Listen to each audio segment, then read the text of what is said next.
And now, weighing in out of the blue corner, Josh the Punk Thompson. 100%. And on the other mic, he weighs in from the red corner, Big John McCarthy. Well, once again, we are back after a major weekend of big-time MMA combat. Things going on coming up in boxing and all that stuff, but it is MMA that stole the show. Both Saturday, we had Bellator, we had the UFC, and we had some fantastic fights in both.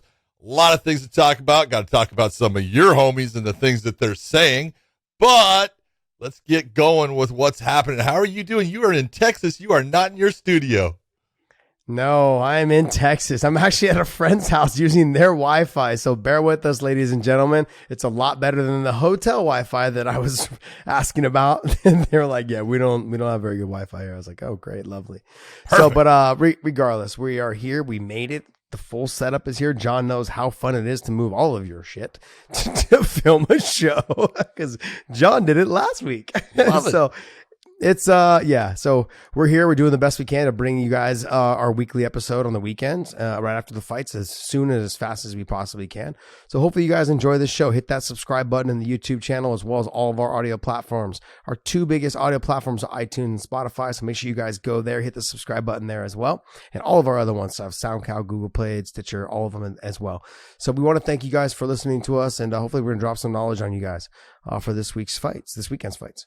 John, what do we start off with? I don't have a screen share today, so you're running the show today, buddy. You know what? We're going to start with Bellator. Actually, was first, and the UFC ended last, so we'll go with Bellator first, and then get into the UFC and everything that happened there. But Aiden Lee came out against Alexander Osterov. You're a fan of Aiden Lee, I know that. And you watch him fight in England multiple times. I've watched him fight multiple times. I thought he had an incredible performance in his loss against Aaron Pico, and not so much that Aaron was all over him, but the things that he was, hanging tough with and not giving in. But in this fight, man, he looked so good. He was a sniper out there on the feet. He is, for 145 pounds, 6 foot tall, 75-inch reach. Man, he's hard to deal with in the stand-up, and Ostrov quickly found that out. Yeah, see, I thought he fought Aaron Pico the wrong way. I think I like the idea that he was using the jab behind it and trying to get to Aaron Pico, but I thought he should use more of those front kicks up the middle because Aaron, having that style of boxing that he has, he could have hit that front kick, push kick to the face, to the body, all of those things. Don't get me wrong, Aaron's just at a different level right now than a lot of people now that he's found his grooves at Jackson Wink. But I mean, that style, because as I always say, you guys, I'm going to say it again: tall, long, and lanky. For 6 foot, 145 pounds, he's tall, long, and lanky, and his body style is perfect for this sport and the benefits that come with being tall, long, and lanky. And he utilizes all those weapons. He just didn't utilize them the best against Pico, but in this weekend's fight, he fought a great fight. He stayed long. He was, like you said, a sniper out there. And when he landed that shot, it didn't even look like it landed. It was the left hook. Was it the left hook? Yeah, right behind the ear. I thought it grazed. I thought maybe it was more of the forearm to the back, like to the It might have been, but that's that brachial nerve, and you hit that brachial nerve, it'll put you down. So yeah, and it didn't look like anything that really hit him super hard. But then his opponent just went down, like got stuck in that seated position for a split second, kind of frozen. And then he gave him the push. When he rolled him over, he got to jump to the back real quick. That's the type of fight IQ that I'm looking for, these young, talented fighters. Boom. Instead of just trying to flurry on the shots, and potentially getting pulled into a guard against someone who's good on the bottom, good on the feet, like you can end up being stuck in that position where you lose it. He jumped right to getting the hooks, right to locking in the choke, and it was in tight, it was in deep, it was quick. Nice transition how he rolled from one side to the next, and then made sure that it was exposed on that choking side versus the other side where it wasn't locked in fully. He did a great job, and like you said, I've been high on him for a long time. I called one of his first fights in Bellator. It might have been his first fight when he fought Saul Rogers. And they fought a great fight. It was absolutely amazing. Saul was able to edge him out and ink him out in terms of the wrestling and stuff. But there was never any quitting him like we saw with the Aaron Pico situation. This kid's a stud. I think he's got a bright future. He's huge for the weight because he is tall, long, and lanky. I'm high on him, man. If you guys are listening to our show and you guys are looking to follow young, talented fighters who have the potential upside for a big growth in this sport, he's one of them. I think the growth in him is high. Yeah, he's got some losses. There's no doubt. But you look at who he's lost to, and you go, That's a tough dude. That's a tough dude. So he's at that point where he's got to start winning those fights. But this fight, I can tell you, I'd watched Osterhoff before. He's good. He's good in the stand-up. He comes from Alexander Shlemenko's school, where they're all good in the stand-up. They're all good at wrestling. And he quickly showed that he was the superior striker in this. So great win for him. I thought he looked great. It's a good thing for him. Can't wait to watch him again. The next fight was, we're going to go real quick. Shirkovich against Bazinian. Then Shirkovich is also from Alexander Shlemenko's school.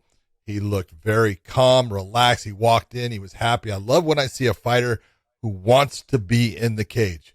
The moment he steps in there, you look at him, you go, he's excited to be here. He wants to be here. This is his moment. This is his time. And you could see that with Shirkovich. Took his time, landed some big shots on Bazinian, put him down, kind of fought through the leg lock situation, which I didn't think Bazinian was real smart in trying to go after in the position he was at. But, sometimes when you get hurt, your brain doesn't come up with all the best ideas of, how to protect yourself or attack your opponent. And he got put unconscious on the mat.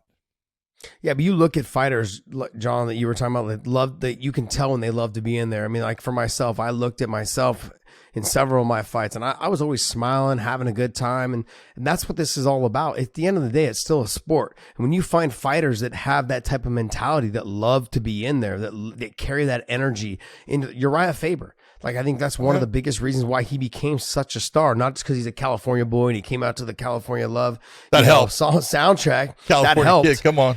Yeah, and he had that swagger about him, but it was because he loved to be there. You could see the energy he just had throughout fight week, and then when he walked to the cage, you could see it. There's guys that just loved it. And those are the ones that just electrify the crowd, not just the crowd, but they love, they're into the fight. And those are the fighters that I love to watch, because that they're dedicating their full life to it, as well as just the energy that they step in that cage and they bring it every single time. Yeah, they just love the competition. It's not so much, I can't wait to get, and do that. I can't wait to compete against this guy and prove that I'm better. And that's what you're seeing. But great fight by Shirkovich. I want to move on because this is the fight I want to talk about, because I thought this was going to be a great fight. Brian Moore from SBG in Ireland, who I love. I call him the Irish Canelo, fighting against Nikita Mikhailov, who is good. And I had seen him before. I'd watched him. He's good everywhere. His stand-up is sharp. His ground game is great. And he kind of proved it, because he put Brian where he needed him to be in the fight, put him on his back, controlled him, beat him up, cut him up with elbows. Brian had a chance at the end. He kind of got that back, almost got the choke for a second, but Mikhailov is skilled enough, technical enough. He wasn't able to get that choke. And big win for So John, Nikita. when we talk about scoring, right? Like, would you have scored that last round 10-8? He was on his back for more than 2.5 minutes of that round. But was not. And nothing was close. Was he ever close to really getting the submission? No, even though he looked for it, but he didn't look for it enough.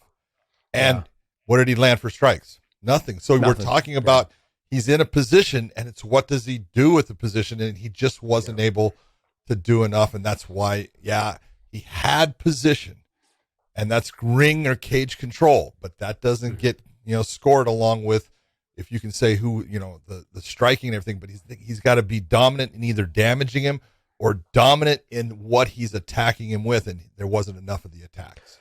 So excuse me. And we'll talk about 10-8 scores later on. UFC's got 10-8 score we got to talk about. Okay, so I'm going to go back to, I'm going to touch on it, but I'm not talking about the 10-8 scores. I'm talking about also, this is a good situation for the half score system. I feel like he could have been a little bit more of the 10-9, because he was on the back for so long and he was controlling the position. He just wasn't able to mount anything. Nikita did a very good job of controlling the wrist. That's what slowed it down, which Brian. is what he's supposed to do. Yeah, but when we get into other fights in the UFC and other fights that we talk about in the future, like, you could also say that Nikita won one of those rounds, could have been a 10-9 or 10-8.5 also versus a 10-9. So it could have been either way, but I'm saying I really like that half point scoring system. And I know I'm just blowing shine right now, because I know it's never going to happen. But when I talk about it, this is blowing it. Situation. I'm just blowing it, man. I'm blowing it. Keep on throwing out that sunshine. Make someone get a tan.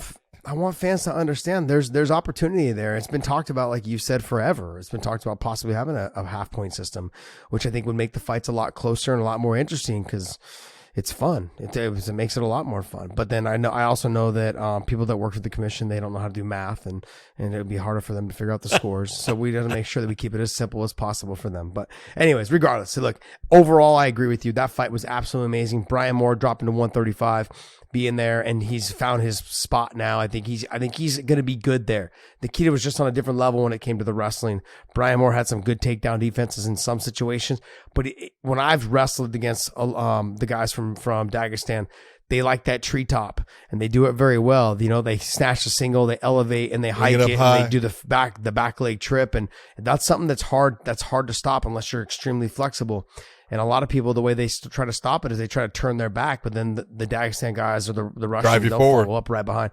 Yeah. A lot of Americans will follow up too if you got any type of pedigree from wrestling, but it's a timing situation. And Nikita was on point with that timing, and Brian Moore had no answer for that, you know. And but overall, it was a really, really good fight. It was a good match. We had Stephanie Page, who I've watched in Muay Thai and kickboxing over 100 Muay Thai fights, going against the Russian Ronda in Irina I want to say it right, Alexieva.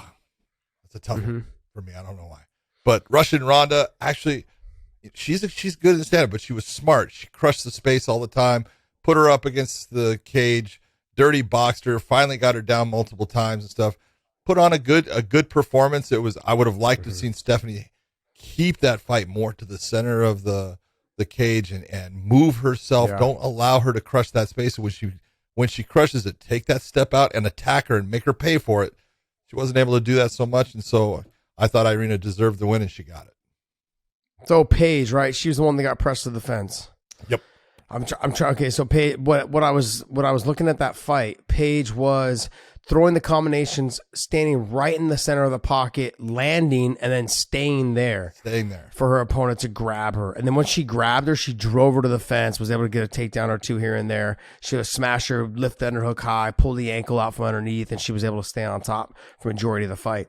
But in those exchanges on the feet, Paige had some good exchanges. It was very nice. I mean, like she'd done some good work. It just wasn't enough because she spent most of the time on her back the rest of the round. Yep. So, but nice win. It was an entertaining fight in that first round.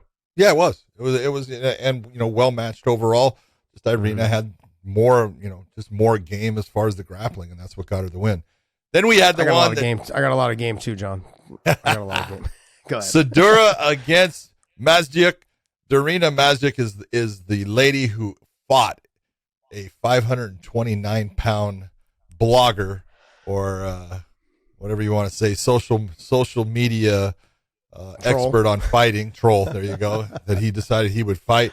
Yeah, it was kind of a setup thing, and it was to get her some publicity, and I think it did, and that's good. And she got signed by Bellator, but she did show that skill-wise, she's lacking.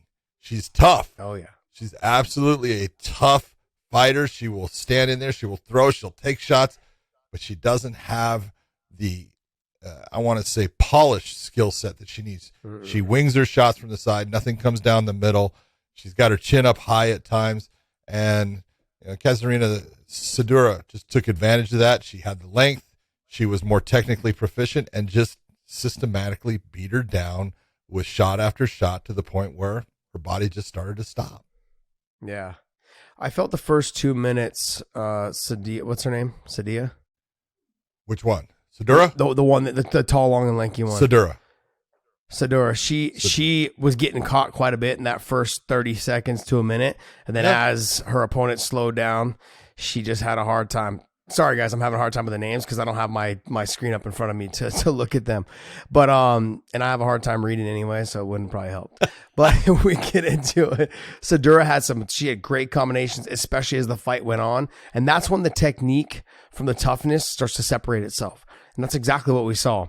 Sadura she was able to take her opponent's shots, and when she was able to take her shots, she started touching her herself. And then as the fight went on, and her opponent had her chin way up in the air.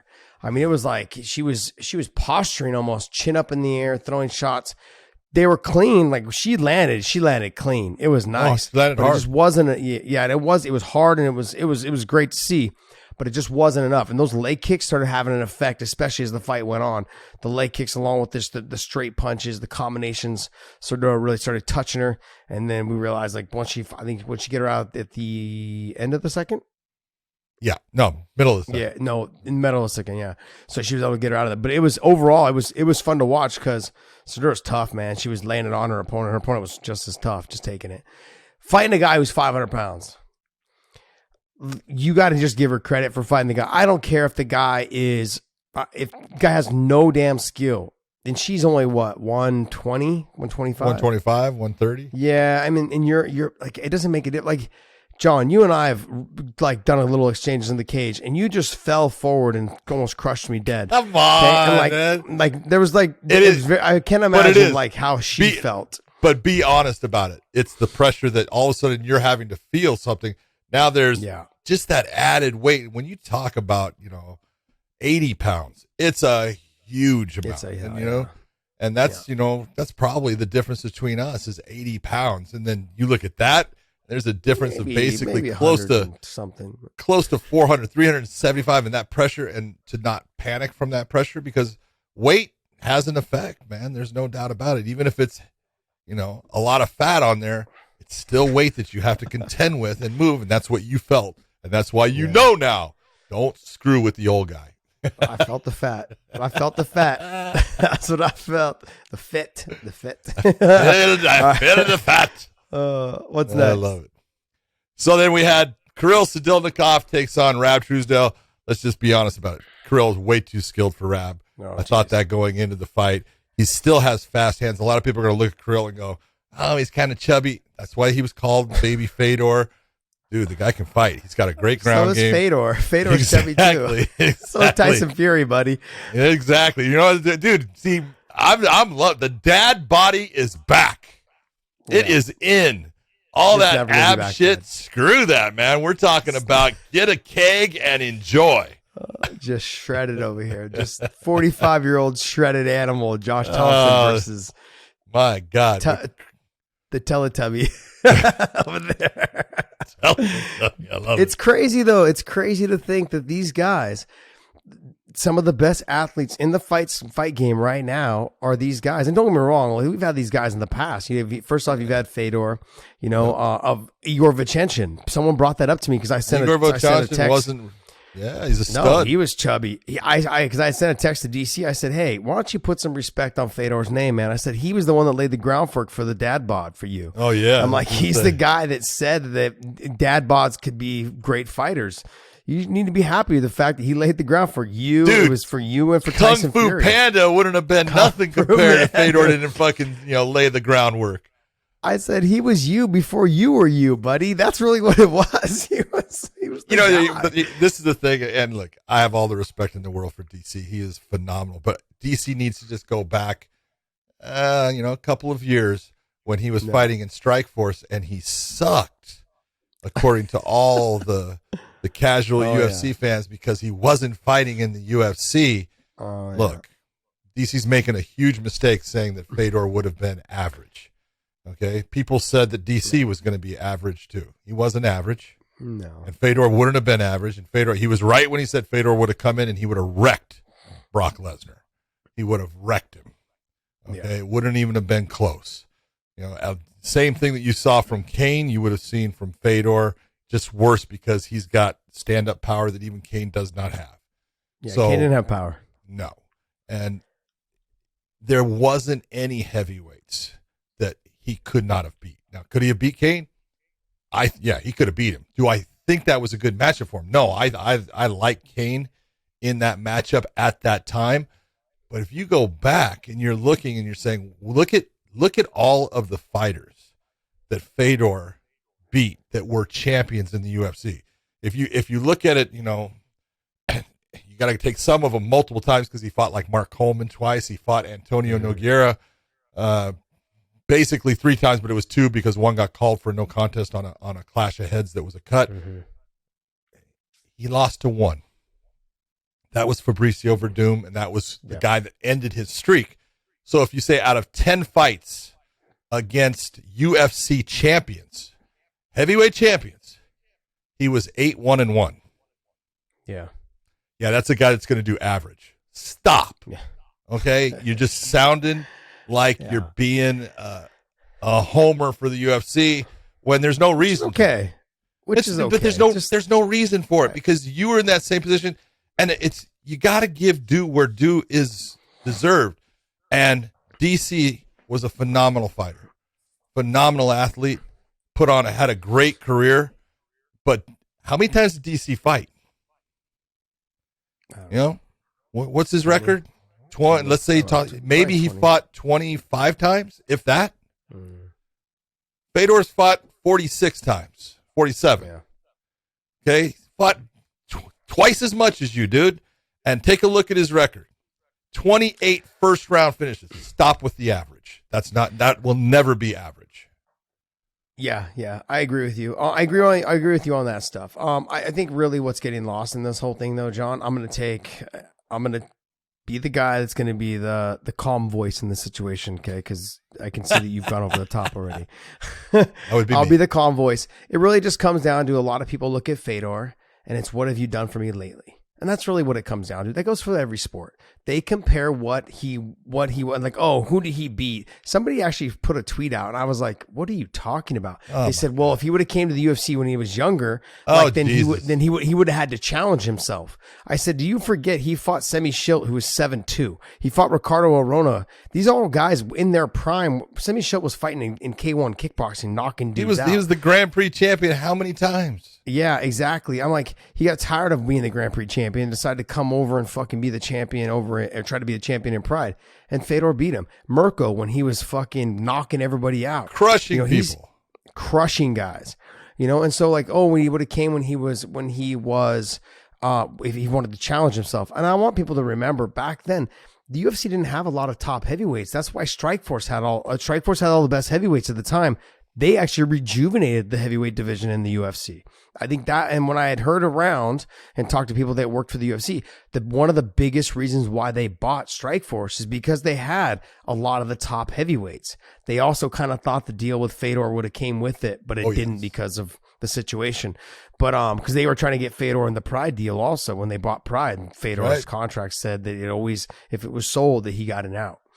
Here, and so, just look at it this way: if you're going to go with, take a look at how hard the UFC, especially Lorenzo Fertitta, tried to get Fedor.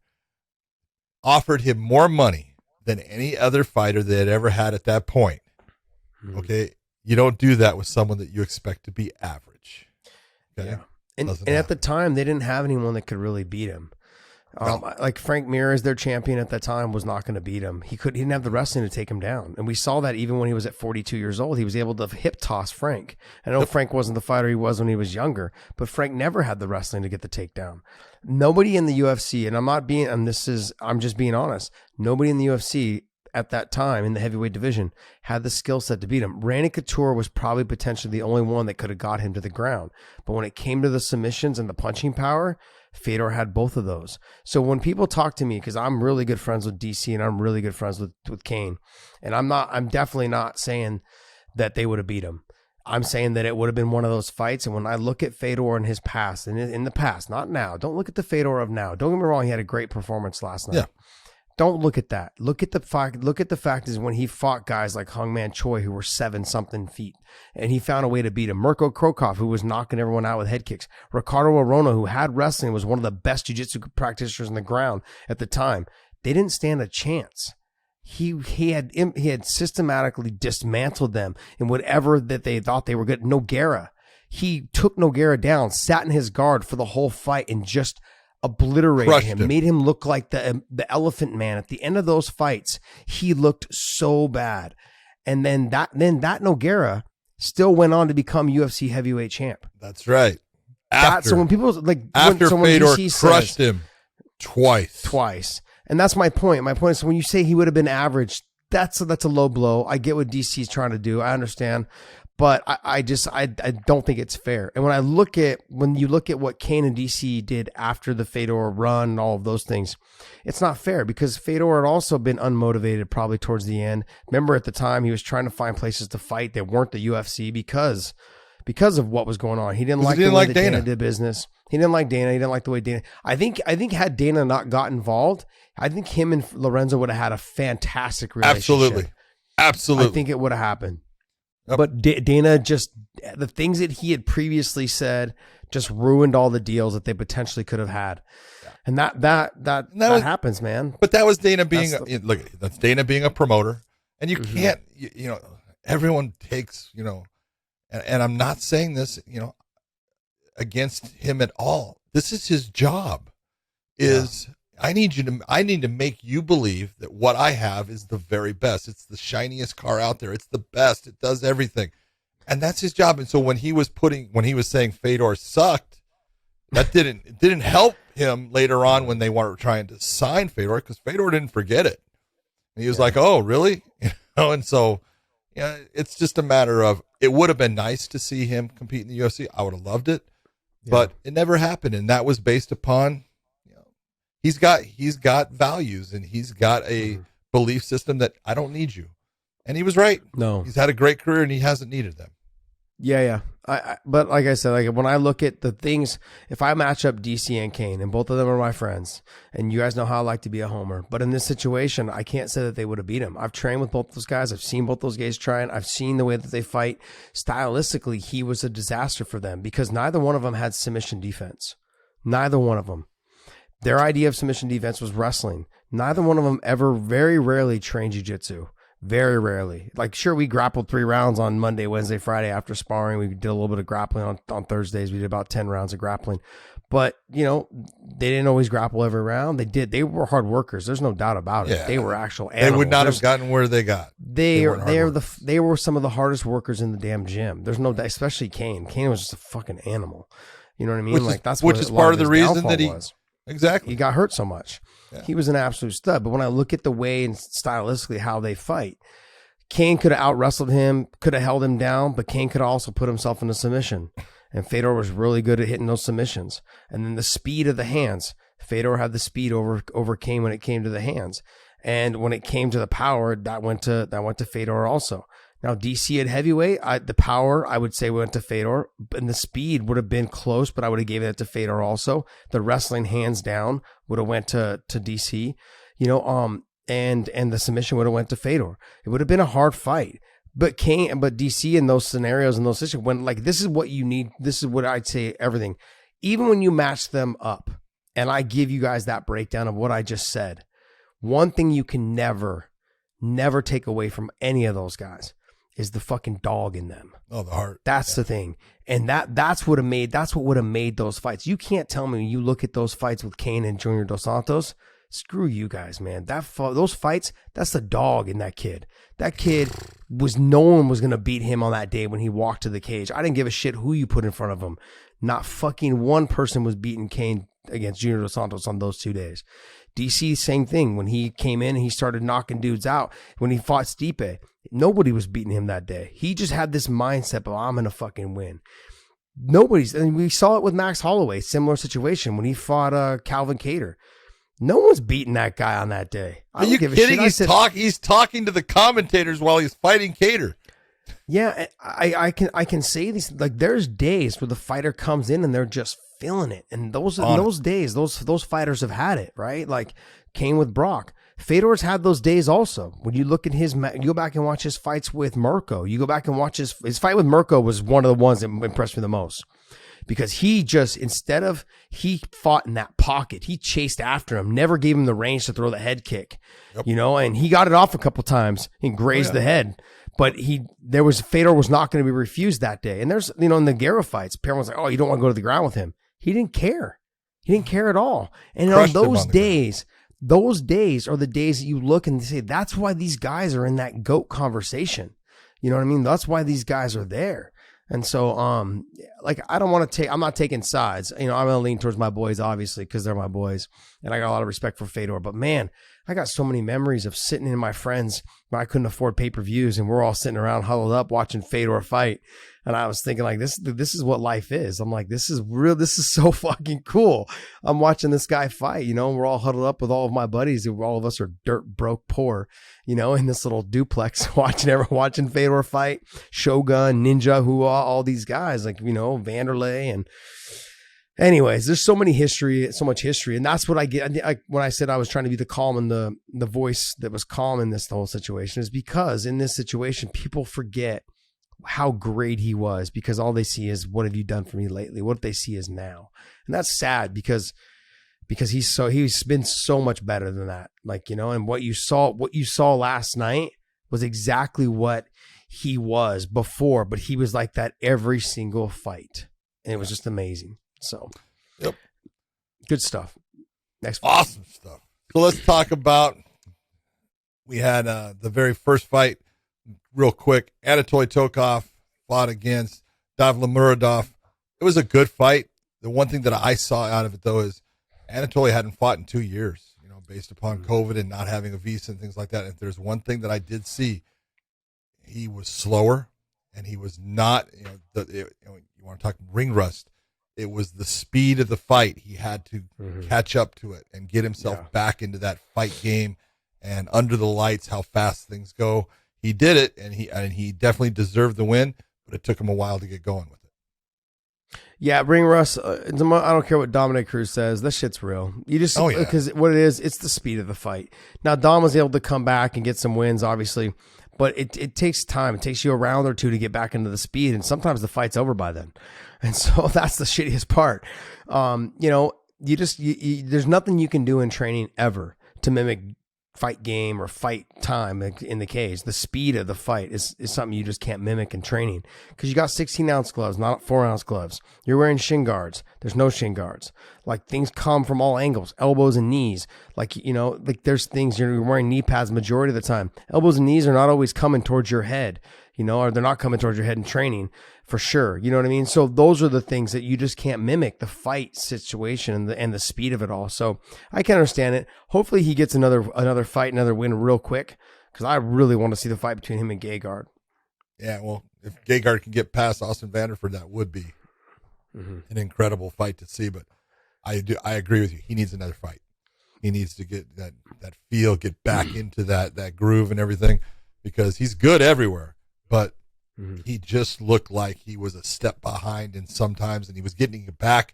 And when he finally got to that point where he was back doing what he was doing, it wasn't enough to put away a good fighter in Davlamuradov. I've seen him fight multiple times before, so he's good. But Tokov got the win. He deserved it. But let's talk about your guy, Mr. Usman Nurmagomedov. Good. We talked about this fight before, and I said, this is not even a challenge for him, in my opinion. They need to start challenging this guy. I actually thought, because he ended up taking Patrick down in the fight. And I said, well, that's game planning because I know that, on the feet, he didn't get hurt. In fact, if you watch early, he landed that low calf kick and you saw that it took away the foot and the ability for Patrick to actually control his foot for a little bit. Same thing that happened to Henry Cejudo. Same thing that happened to Michael Chandler when he fought Brent Primus.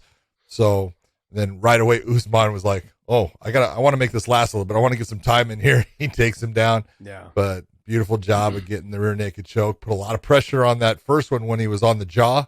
I know that was not comfortable. But locked it in with the rear naked choke and a beautiful win. But it's time to start giving this guy, who is now 14-0, it's time to start giving him that upper level competition because he's ready for it. Yeah, he's got 3 fights, right, in Bellator? I think it's 3 now. Yeah. So I think what they're going to do is they're going to probably re-sign him. He probably had a 4-fight deal. They're probably going to re-sign him to a longer fight, probably 4 to 6 fights. I'd say 6 fights. And they'll probably make sure that his money is better. This is like we've talked about this before. When you're in your entry level contract, these are the type of guys you want to fight. Yeah. And then after you get through that entry level contract of getting wins and finishes and whatever it is you need to do, you come back to the company and you say, hey, I held up my end of the bargain. I got finishes and great performances and I've proved myself. Now pay me what I'm worth. And they probably will. I would imagine they will. Him being 14-0 and Yeah. and what his last name is, and I'm sure they're going to end up paying him. And when they do that, he's going to be locked down for 6, maybe even 8 fights, whatever it is. I can't imagine probably more than 8. I would say probably 6 to 8 fights, somewhere in there. But it makes sense because they're going to keep him there. They're going to keep him locked in, and eventually, I think the idea is that he will become a champion, and not just from the promotion standpoint, but from his family standpoint. They're not settling for anything less than that. And that's their goal. That's their mission. What I think Nurmagomedovs that are actually related right now, 72-3. Yeah. That's crazy when you think about it. That's nuts. They're doing a good job, man. And I think, and they're going to continue to do a good job. I think this is the legacy that sorry, that Khabib's dad left behind. And Khabib will take over, and he'll do the best he can with Javier Mendez. So we'll see what happens. Sorry, guys. Javier Mendez, you talk about a guy that the day that Khabib walked through his door at AKA, Javier better go back and say thank you for that day. Because I mean, it's look, Javi's a good coach. You know, I don't want to take anything away from him. He's a great guy. I love him. He's a good coach. He understands the game. He does a good job at not trying to completely alter the fighter to the style that he likes. He works within the fighter's style, and that's what a good coach does. But now, he's got all these guys coming his way based upon that, coaching. It's like, well, that's a good turnout, man. That's like getting you go to the car dealership, you buy a car, and then all of a sudden it's like, hey, I got a couple more cars. What do you think, man? And boom, boom, boom, boom, boom. All of a sudden, man, you're a dealer yourself, baby. Way to go, Hob. He went and bought a car, and all of a sudden they gave him the dealership. Fucking A, man. Crazy. No, but I mean, he's done a good job with them. They've groomed they've kind of worked well together. Hav is somebody that just kind of goes with the flow in a lot of situations. So with them, right, they want to go to Dagestan and train. They want to go to Dubai and train. He's just like, okay, my kids are older. My gym kind of, with his wife kind of runs it, and so it's all taken care of. He can go ahead and travel and train with the fighters wherever he needs, when he needs to. And it's worked out. It's worked out as a good situation. You gotta really take a look and think about him, having, Khabib is a different animal as far as he's a different type of fighter. And what Hav was doing with Khabib is trying to hone his skills in the stand-up so he can get himself into those grappling situations.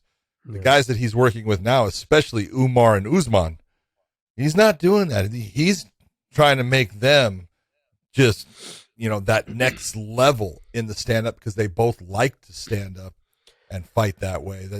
That's their primary. Their secondary is now go to the wrestling. So he's got to be enjoying himself with it.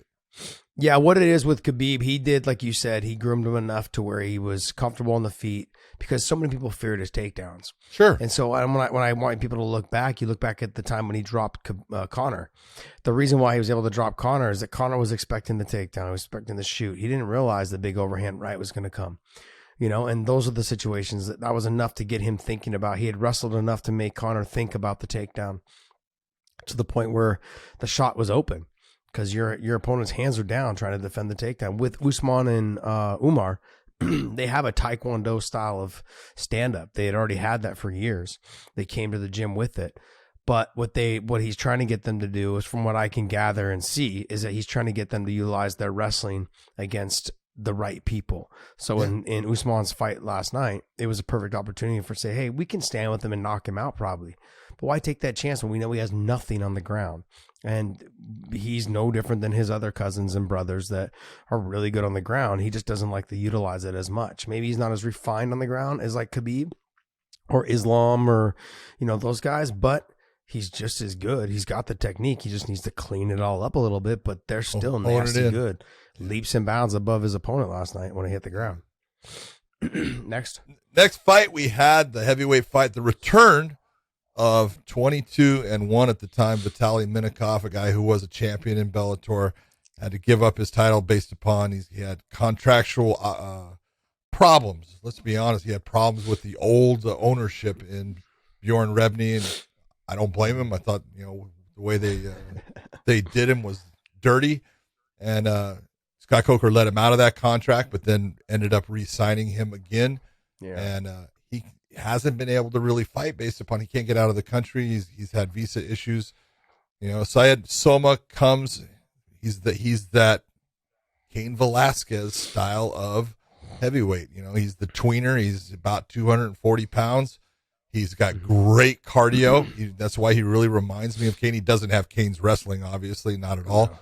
But he is very calm, same as Cain was. Cain was very calm in the cage and relaxed and let things just happen and kept a pressure that made his opponent work. And Soma he's going to be something good. I'm telling you, the way he was attacking Minakov, he always starts slow, and Minakov won the first round. But I had Soma winning the second round based upon that low calf kick did a lot of damage to Minakov. Yeah. And then going into the third round, we had an odd stoppage that a lot of people don't understand. But overall, great performance by Syed Soma. He beat the real deal in Minakov. Yeah, he did. I mean, it was the calf kicks, I think, that was laying the way. This is what I want to talk about, though, is all that stuff aside, I had Soma coming on and potentially winning the third round as well. Yeah. As it was shaping up. But he dislocated his finger. We talked about this a little bit yesterday on the phone when you were driving back from Pennsylvania, which is like total scumbagginess. 11 hours. That's just trash, man. Just trash. The fucking airlines are out of control right now. They're horrible. Flights canceled, delay, missing connections. Get it together, people. Really? It was no, but so I had said, like, hey, if the finger dislocates and both fighters, like, someone like step back, goes, go ahead, pop it in. And I was like, well, if both fighters agree, like, hey, I want you to pop it back in so we can continue fighting, why would the ref need to step in? It'd be no different than two fighters just circling, not throwing punches. But then you brought up a good point. I mean, this is what the rules would say, basically, is that once Minakov looked to the ref for like help, like, hey, my finger, like, looked like, okay, I'm confused. Like, I don't know what to do with my finger. The fight's over. That's like calling timeout, basically. Yes. So that's what stopped the action. Exactly. That's what stopped the action. Because I was trying to tell you, I'm like, okay, well, I understand. What happens if it was from an eye? Because you said it was from he did the damage himself. And then I said, okay. Even if his opponent did that damage based upon just blocking, we'll say, it's a fair blow. Nothing illegal happened. And so his finger is now dislocated. I can tell you, I probably, throughout my career, 15 to 20 dislocated fingers during the fight. And some of those I called the fight based upon the reaction of the fighter. Some of those, the fighter kind of looked like, and you look and you go, you want to keep fighting, keep fighting. And they would sit there and with their finger, laying across their other fingers on top of their glove, I would let them work their way through the round and get to the point where the round ends. They could go back to the corner, and their corner at that time, during that 1 minute break, their corner can pop that finger back in. All right. That's legal. But during the fight, during the actual 5 minutes of that round, when he steps back and he tries to put his finger back and Soma stops and gives him the time, which he's being a sportsman. He's like, hey, go ahead, and he tries to put it back, and then he tries to put it back again, and he can't. And then he kind of looks towards the referee. The referee cannot stop this and bring in the doctor and have the doctor put the finger back. That's giving an advantage to Minakov, although, it's a shitty injury. It's no different than, if we get cut and it's a big cut, and all of a sudden we're dabbing at our eye and the referee goes, stop time. And the doctor looks at us and says, no, we're going to stop it. It's a TKO. This is a TKO victory for Soma. I know it sucks for a lot of people, but you can't give an advantage to one fighter over the other. And if you stop the fight and let the doctor come in and do that, fighters all the time, would be calling timeout because I got hurt, but you got hurt by a fair blow. Now, let's say that the finger it came out of the glove. And a lot of people have asked that, well, what if it just came out of the glove? That's different. That's an equipment failure. That's something that the design of the glove is not supposed to release the finger, but it does. We will take the time to put that glove back in the right place and now restart the fight. But when it's a action that occurs that it's fair, no different than, when Anderson Silva breaks his leg or Chris Weidman breaks his leg on a kick, You know, Chris Weidman against Anderson didn't do anything wrong, and Hall didn't do anything wrong against Weidman. They just got injured off of the kick. It's a TKO. Same with the broken finger. Yeah, I gave you an example last night. I said, what happens if he puts his hand out or whatever and he stubs his finger and dislocates into the guy's eye? I said, because then now the judge, because you're saying the doctor can't come in to fix his finger. Yes. Now the doctor's going to come in to look at the other guy's eye. While the doctor's in there, he can pop his finger back. He can pop it. He can pop his finger, but not the doctor can't pop it. Bingo. But his doctor can't do it because now, like you said, it's giving the fighter an advantage to continue fighting at a better being healed, basically. Think about if you and I are fighting and you throw a punch and it freaking hits me and I'm trying to kind of block and my fingers go out and they go into your eye, but I get a big old cut during that blow that you land on me. And now you've got a poked eye and I've got a cut over my eye. So the referee goes, stop, based upon not my cut.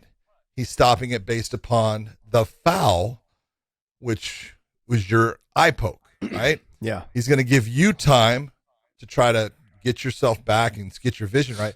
Well, think about, you think that a cut man can come in and fix my eye during that time? You think that's fair? No. Well, it's like saying if the doctor came in and stitched it up real quick. Exactly. What happened to me was legal. It's called a fair blow. There's nothing that happened. I got cut, but it was off of a legal blow. That's what fighting is, and that's what we're trying to do all the time, is damage our opponent. And you did that. Now, I damaged you, but mine was based off of a foul. So, yes, you could have the point where we'll say that, same scenario, but when I put my hand out and it pokes you in the eye, we'll say it snaps my finger over. Yeah. He calls time. I can sit there and pop my finger back, okay, and be good to go in the fight. You get to the point where you say, I'm ready to go. He'll restart that fight. But if in the same scenario, I can't pop it back, and now I go to him and go, hey, I got this. Boom, fight's over, because I'm not putting it back. I can't have my corner put it back. The doctor can't put it back at this time. That's an injury. I'm saying I have a problem. The fight is going to be over. Brian Miner did the absolute correct thing in the fight. Well, when I see him next, I'm going to tell him he fucked it up. I love Brian Miner. He's that's nice, because man. that's the kind of person you are. I love it. Yeah, I'm gonna. And then now, what are we on to the main event? Main event, baby. I mean, there wasn't much to go off of other than the fact that Fedor still has fast hands. He still has power. He still leans back with his chin in the air to stop people from hitting him. He just gets out of the way sometimes, and sometimes he doesn't. I thought he did a great job. He ducked and slipped offline through the right hand. And when he came back up, left hook, right hand, 2-piece and a soda, man. It was right on the button. It was right on the button. And when you're talking about like we had talked about a little bit earlier about just like Fedor, that was what we saw every single time in the past. It was step off line, boom, boom, boom. It was like uppercut, left hook, right hand. He put these combinations together, and when he was one of the first guys that I actually geared my ground and pound around. So when I got on the top position, he would always hit the body and then come over the top. He was never a person that just threw with one hand. He threw with both hands. A lot of fighters to this day still only ground and pound with one hand. Learn how to use both. Learn how to hit the body to crunch their body down like an accordion, and then that brings their head closer to you to hit, so you don't have to lean over so much and reach so much. I don't think a lot of fighters realize when they watch other fights what you can pick up from these old school guys that just made such a difference. When I hit to the body and that closed their elbows and that made them do like a sit-up position, that brought their head closer to me to hit. And so the combinations landed harder. Everything was easier for me to reach. And it just, that was so eye-opening for me when learning that from him. I never got the whole on the feet, lean back with my chin in the air. I never got that. But, some people can get away with it, man. Probably not the best thing for most people to do. Yeah, some people can get away with it. And he paid for it a couple of times. Yeah, he did. You know, it's one of those things that you're looking at. But the thing to think about is this, you know, when you're talking about his ground and pound, look at, he had the most vicious ground and pound I've ever seen. No one has been better. Now, Tito had a good ground and pound, you know, bringing his elbows and stuff. But at the time, especially when Fedor was in Pride, there wasn't elbows on the ground. That was not allowed. So he was always using his fist. But, you know, when we talk about punches and we talk about, you know, how many things are taking place, and is it one, you know, was it one joint that's activated? Is it two, being that, you know, it's at your elbow? Is it three through your shoulder? You know, is it four with your hips? And that's the one thing that Fedor, in his ground and pound, Fedor figured out a way to turn his hips when he was throwing heavy shots with ground and pound. And he would actually almost spring up and throw, and his hips would turn, and he would come down onto his opponent with huge shots. And you just look and you go, man, that is vicious, because he was so fast, so powerful, and then brought his hips into play, bringing more power to it. You know, he was the guy. You know, Mark Coleman was considered the godfather of ground and pound, especially when headbutts were allowed back then and everything. And he was fantastic. And Fedor was the one that took it to another level. Yeah. So great win by Fedor. You know, you got to give Tim Johnson credit. I thought Tim, you know, had his moment where he tried to get him into that gunslinging battle and get inside and throw shots, because he felt like if he could touch the chin of Fedor, you know, it's, you know, 45, and he's proved that his chin is not what it, you know, used to be, but it was never great. He would get hurt. He just was in condition, and he would recover and come back. But, you know, Tim Johnson went out there with everything. I love the song that he came out to, the whole Hulk Hogan. I was going to start going into my Hulkamaniac. You know, listen here, Russians, I'm coming with my vitamins, saying my prayers. But, you know, you got to love Tim. And he went out there, gave it everything he had in front of, you know, a crowd that absolutely, every one of them wanted him to lose. But he went out there and against someone that he had a lot of respect for, and felt like, you know, this is someone I want to fight, and I think I can get the win. It just didn't happen. He got hit with the shots that, look, anybody that got hit with those three shots, they're done. Yeah. I look at it though too, John. I'm going to be a little bit of a critic of Tim Johnson. Is that when we talk about fight IQ, he showed none last night. Like, didn't show any. Like, well, don't go. I out hate there to agree with you in that. Yeah, but you gotta admit, you gotta look and say, don't you think that he looked and said, look, all I got to do is, I got heavy hands. All I got to do is touch him once. But that was the 50-50 of, that's all Fedor had to do, and he was the one that got there first. Yeah, because you got the slower hand. So who do you think is going to get there first? I would look, and I all fit. What is it? Hindsight, 50-50 hindsight, whatever it is. That whole thing. Maybe it's 20-20. Yeah, you know what I mean. Anyways, it's so we're having this conversation about, like, hindsight, sight. When you it's go, sight, 20/20 vision. Yes. Okay.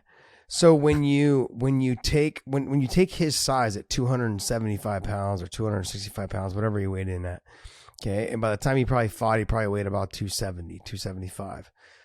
To press Fedor, who was 238, I believe, press him to the fence, wear on him, hang on him, if you do all those things. That would have been the game plan. Like, if you go back and you watch the fights where people had success against Fedor, the guys that had the most success were the ones that pressed him to the fence, grimied him out, put their forehead in his chin, hung on him. Guys that were Bigfoot Silva, you know, they had that type of success in the cage about getting him to the fence and just grinding him out. Tim didn't look like he was eager to do that. He looked like he was just putting his head down, trying to land the clean shot and get him out of there. It just didn't work. Yep. It is what it is. You gotta look. It is. You know, I hope that's the last fight for Fedor.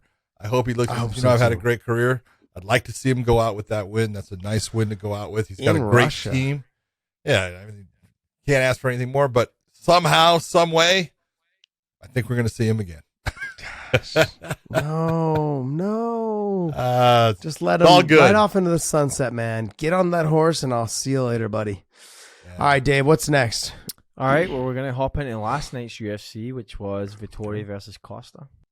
Well, right now I want to talk about one of our sponsors, something that I absolutely love. It is Fume. It is the best way. If you are a smoker or you're a vapor, you're into that stuff, this is the best way to quit that bad habit naturally.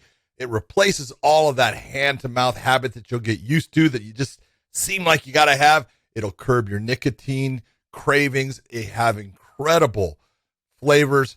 There is a prominent that comes. It's a wood device that you're going to put the core into. That core is going to be an essential oil, and it's going to have things like peppermint or eucalyptus.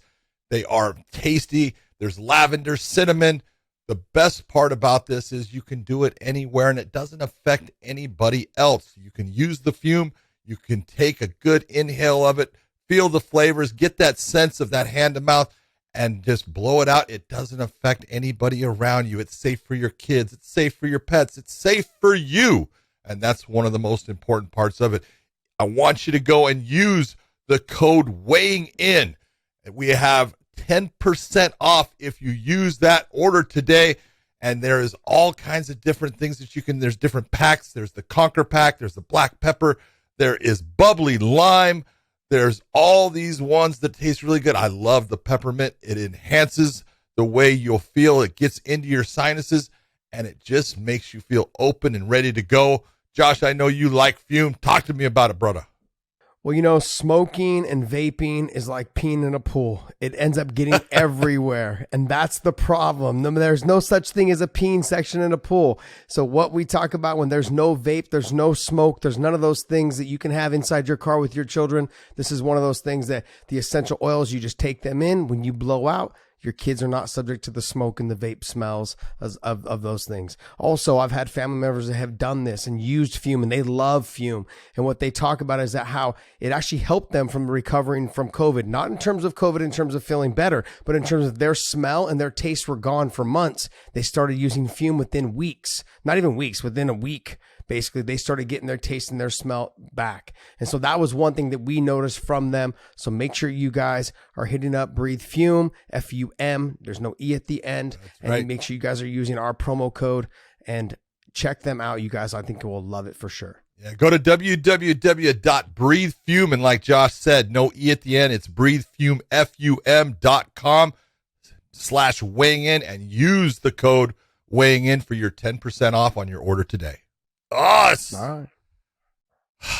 Man, where do you want to start? You want to start at the top? You want to start at the bottom?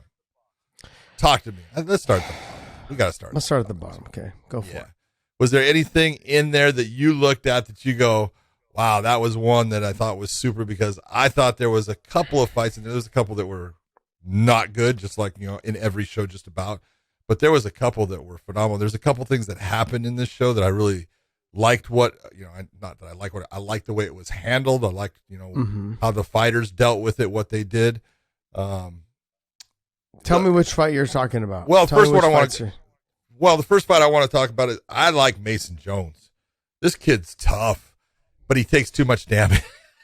But man, he's tough. He is just a junkyard dog, because David Onama came out, and Onama, he looked good, but he just couldn't stop Mason Jones getting into him, taking him down, all those things. And you just got to look and say, Mason Jones is just a junkyard dog that just keeps coming forward, and he's tough. He may not be that guy that ends up at the top of the heap, but he's always going to be that guy that you say, that's a guy I will watch every time, because he just comes to fight. So for me, that was the fight that you liked because it was good. Oh no, there's another one I like more than that, but that's the one I was starting off with. What? Okay, so that was when you're starting. The one that I really cared for, obviously, was the Grant. Was Dwight Grant and Trinaldo. You don't want me to talk about that one. We need to talk about that because there was so much controversy in that fight. You tell me the controversy. Are you talking about the fouls? Yeah, first off, there was no controversy. Dwight lost the fight. I'm going to say yes. That. Like, there was no controversy. He lost the fight. Okay, thank you. We can talk all you want, because I'm going to sit here and go, you're going to go your Homer route, and I'm going to tell you, no, dude. No. I'm not going the Homer route. Okay. No, I'll normally go the Homer route, but I will. But I'm normally I'm pretty good about being honest with myself. My buddy lost his fight. Dwight Grant lost the fight. I thought he lost every round. Because he doesn't pull the trigger. Yeah. It's like, dude, you've got to throw. He's got power too. That's the thing that's scary. Like, you wouldn't know power. it. He just doesn't. Yeah. Yeah, I don't know. He has no like. I didn't think his takedown defense has not gotten any better. By the way, it's gotten worse, I think. And then when Ronaldo got behind him multiple times, man. I know. It was like, yep, yeah. I mean, I think he's down at in San Diego. I think at Alliance now. So, or it's not Alliance, it's called something else now, I think. But whatever. Anyways, he's down in San Diego. I think he doesn't look like the same fighter, but he's got some power, man. He's got power. He's got a good toolbox in terms of jiu-jitsu, but it doesn't show it. I don't know what he's been doing as of lately, but it doesn't look the same. I'm not knocking the coaches and trainers that he has now, but he just doesn't look as refined as he used to. He also looks like he's lacking a little bit of confidence. But overall, I like they had some good exchanges, but Trinaldo was just able to beat him out of the exchanges, and he was landing the cleaner, harder shot out of the exchanges.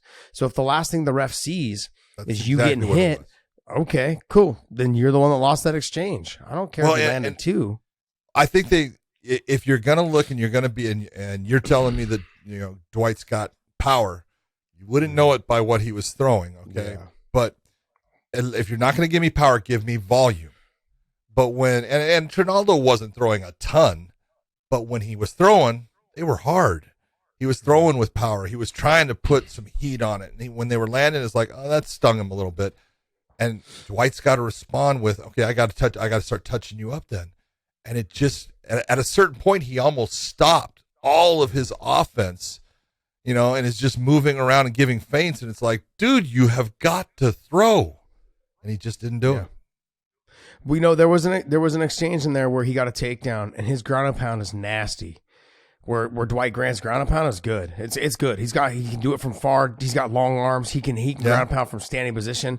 He's good. And he had rocked Ronaldo a couple times from that top position. If I'm the coach, I'm going, hey, if you can get an easy takedown, get back to the top position and posture up and let it go. Because that was his most success. If you go back and watch the fight, his most success was during that moment. Yeah. He had rocked him. I think it was like he had rocked him a little bit there on the ground and pound. I'm like, take him down again, posture over him, and just let it go.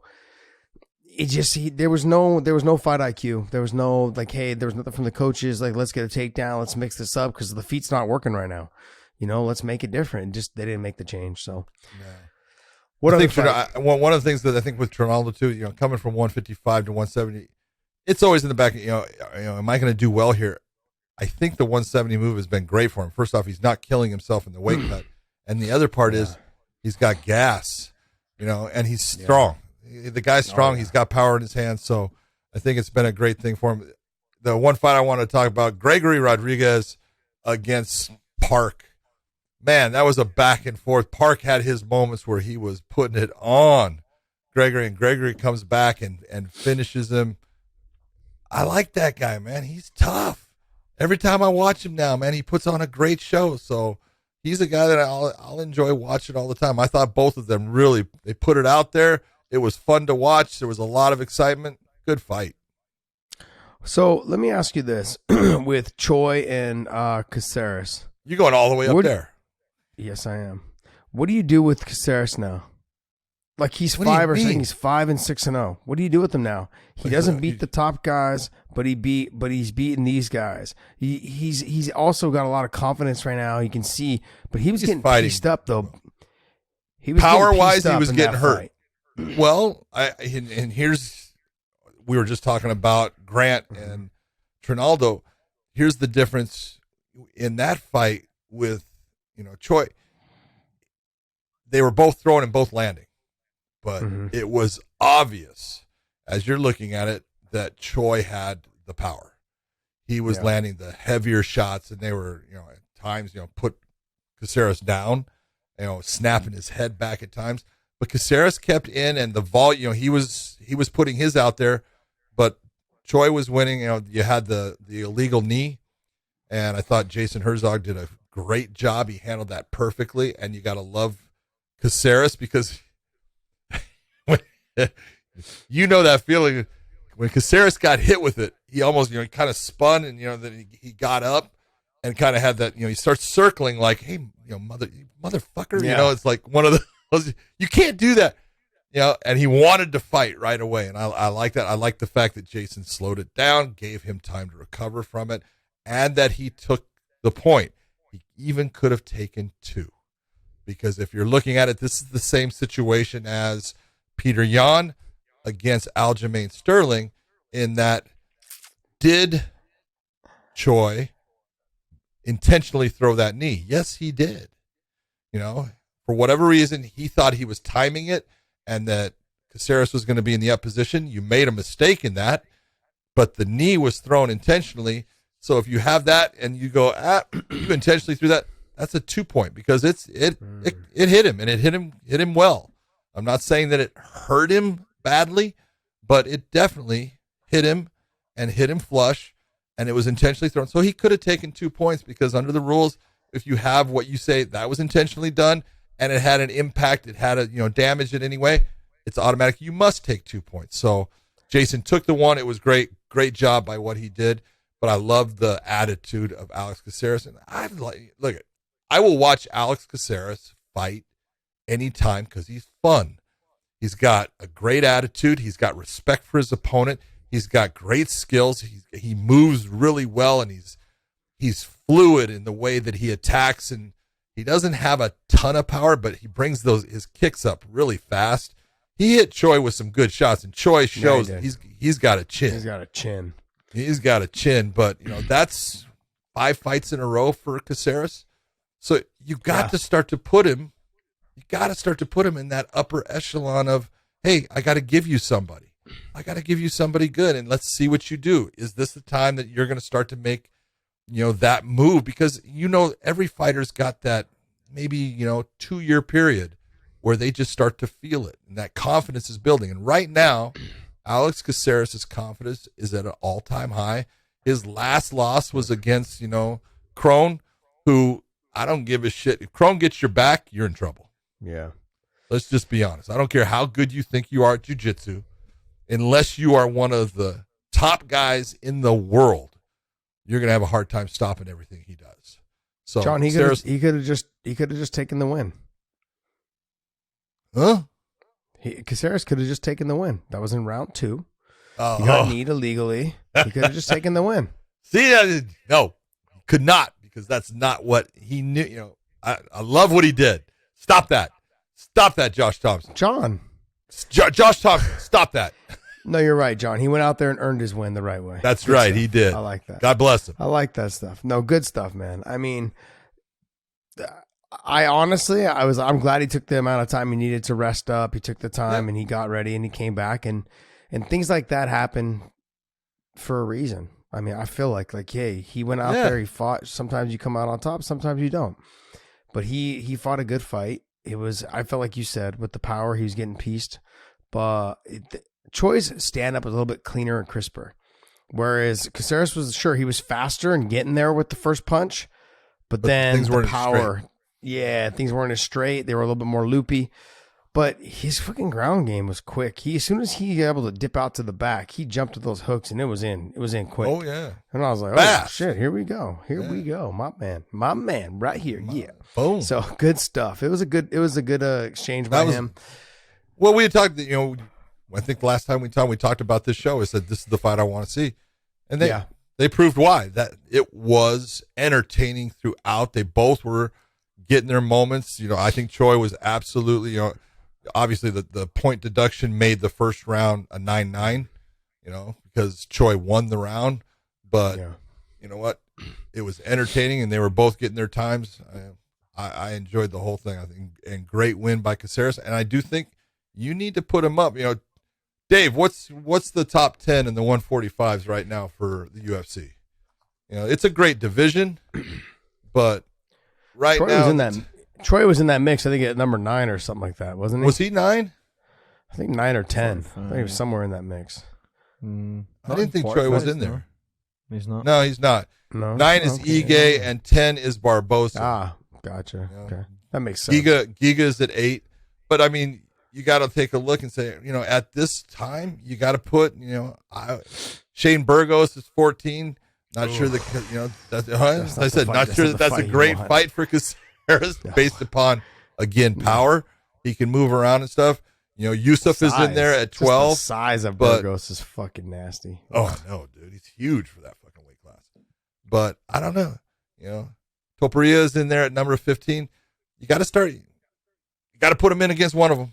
Somewhere from, number 15 to number 10. Bryce Mitchell. Put him to Giga. That would be a fun fight. Give him Giga. Giga would be a fun fight.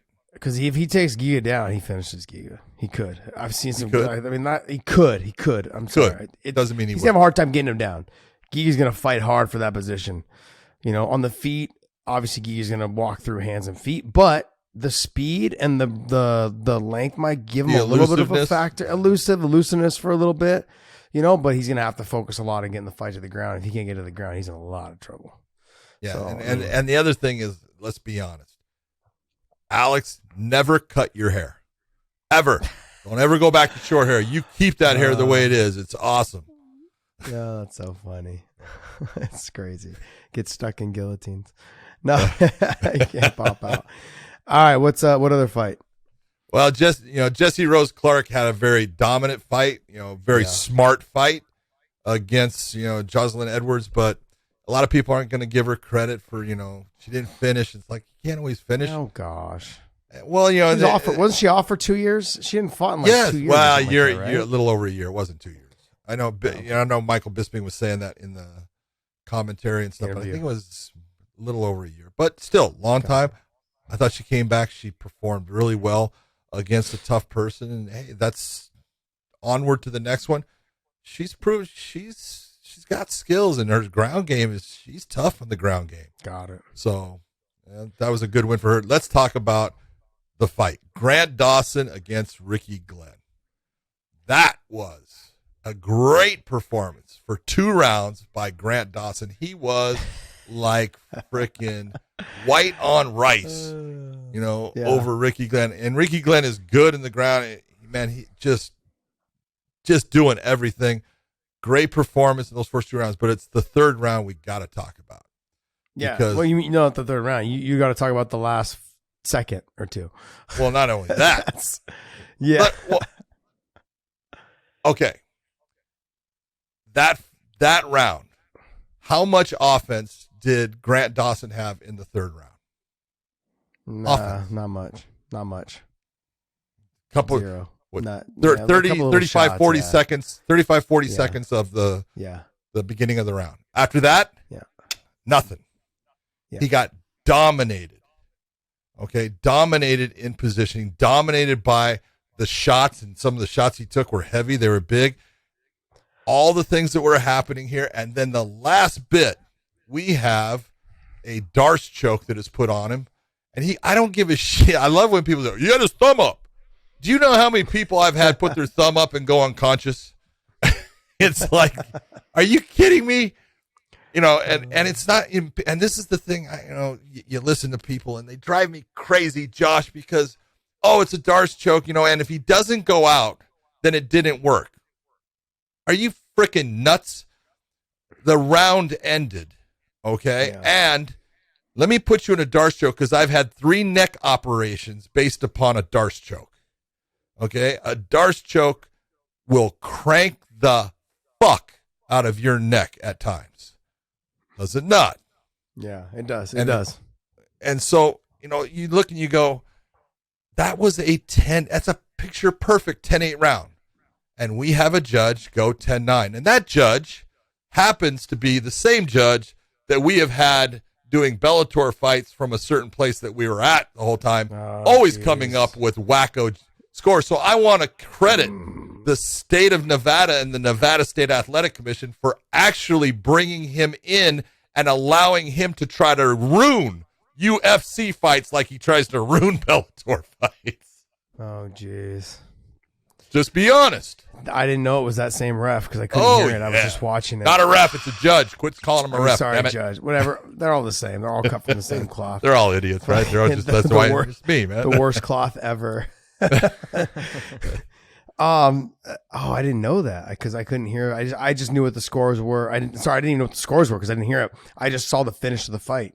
Scores were 29-28 by that judge, giving it to Grant Dawson, and 2 judges going 28-28 because they gave both the first and the second round to Grant Dawson 10-9, and they gave the third round to Ricky Glenn like they should have at 10-8. And it should have been just a draw. It was a majority draw. At least the right thing happened for the fighters. But when you find out that, that judge said, well, yeah, the Darce choke didn't work, I'm not going to count it. It's like, did you see him at the end? Did you see him as he was exhausted and he tries to actually sit up and he falls back? See, because you've never been in that and you don't know, let me please put it on you because I want to crank the fuck out of your neck and make you understand what that guy was putting up with and what was occurring. It's a travesty that we have officials that don't understand what they're looking at. Travesty. It's like some of our media. Anyways, it's look, I think I wanted to talk to you more about the fact that as soon as he let go of the choke, Dawson's head just went limp on the mat for a split second. Yep. And you know why? Yeah, I know why. He's right there. Shouldn't the fight have been called then? Nah, because if he does there, this, John. but he comes. Yeah, he's right at it. But can you say 100% that he was out? When your body goes limp that. Hold it. This is your benchmark. Josh, can you say 100% he was out? And there are times that you can. Okay? And this time, you can't say it. Yeah. He was right there. He's right there. But you can't say 100% he was out. Can't say it. And there's too many times. And there's been, you remember when Ricky Simon fought Darab? No, I don't. I'm sorry. I said Darab. Merab, I'm going with his last name. Merab Davashili. And there was a moment he goes out. He's out. And it's 100%. He's out. And then he's back. And it's like, no, he went out. And the fight went to Ricky Simon like it should have. This one you look and you go, I can't say it was 100%. So if I can't say it was 100%, I can't say that he gets the win. So I thought the draw was the right call. I don't know. I don't know either guy personally, so I liked how it was shaping up, and especially towards the end there. 10-8s, I definitely warrant the 10-8, 100%. I was just wondering on that border of when you see the guy's head go limp and it hits the canvas and it kind of wakes him up a little bit and he rolls to his back and he lays there for a second or two. Right no, there. Dude, get up. You got to get up. And it's like it took him 5-6 seconds to get up. Yep. Maybe even a little bit longer. I mean, I don't know. How long is too long? How long are we giving the guy? I mean, are we going to pitch a tent in the lawn chair and be like, yeah, anytime he gets up, it's fair game. I mean, and I know exactly what Grant Dawson was feeling. And you're seeing those. Yeah. The little lights, the little, the little fireflies are going, right? Yeah. But this goes back. Do you remember Matt Hughes when he first fought Carlos Newton? Carlos Newton. Yeah. Okay. And a lot of people are like, he was out. It's like, no. He was he right there? Yes. But he's holding his body up too. What is that telling you? He's not out. Yeah, there's no one really functioning well in that situation, and he's kind of like, but Carlos Newton is out. That's why it stays that way, and it's tough. But 100%, then it's a draw. If you can't say it's 100%, he gets the win. Just the way it works. All right. Herzog was very what do I say? Liberal with the point deductions. I didn't think he was liberal at all. I thought he was good. He was taking them left and right. I'm putting it to me. You can say whether you was it. I'm taking a point or I'm number one. Yeah, it was your turn. I'm taking a point. Your turn. I'm taking a point. Your turn. I'm taking points from all you people. He did a great job. Yeah, and so let's get into the main event then. God, what a fight! What a fight. I mean, John, it was okay. I wasn't very impressed. No, guys, I'm totally kidding. Calm down, okay? I know you guys are about to just go off on this big rampant bullshit. Like, oh, he's such a homer. He's this and that. It was an amazing fight. It was really good. I think also, too, what made it even better, John, was all the drama right before with the weight cut situation. Vettori Vettori getting rocked with the head kick. Like, it was like all that stuff started piling up. The power shots obviously coming from Paulo Costa, just being like, man, he was so fast and explosive. Just doesn't have it for the whole amount of time. It was a really, really good fight. But Marvin Vettori, look, I didn't have, honestly, like, I thought he was good. I didn't have a lot of like, he's going to be champion one day. That kid's a dog. Oh, he is a dog. Like, when I talk about guys being dogs, like I talked about DC and Kane and Fedor earlier in this show. Fuck, he's right there. He's right there with them. He's a dog. He took some heavy shots. Kept coming forward. And then he delivered them himself. What I wanted to see more out of him was more of the body kick or more punching and then finishing with a kick, because Paulo Costa kept backing out with his hands down.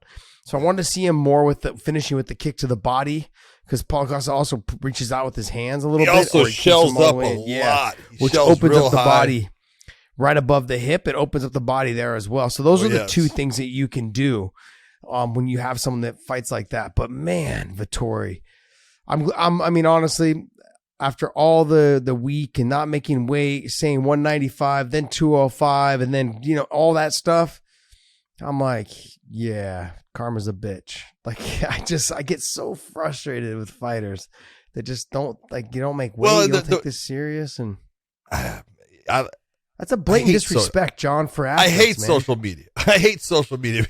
I went, when that whole thing first started, I said, hey, man, if you're not a fan of Marvin Vettori, you better be, because this is a guy he's getting screwed.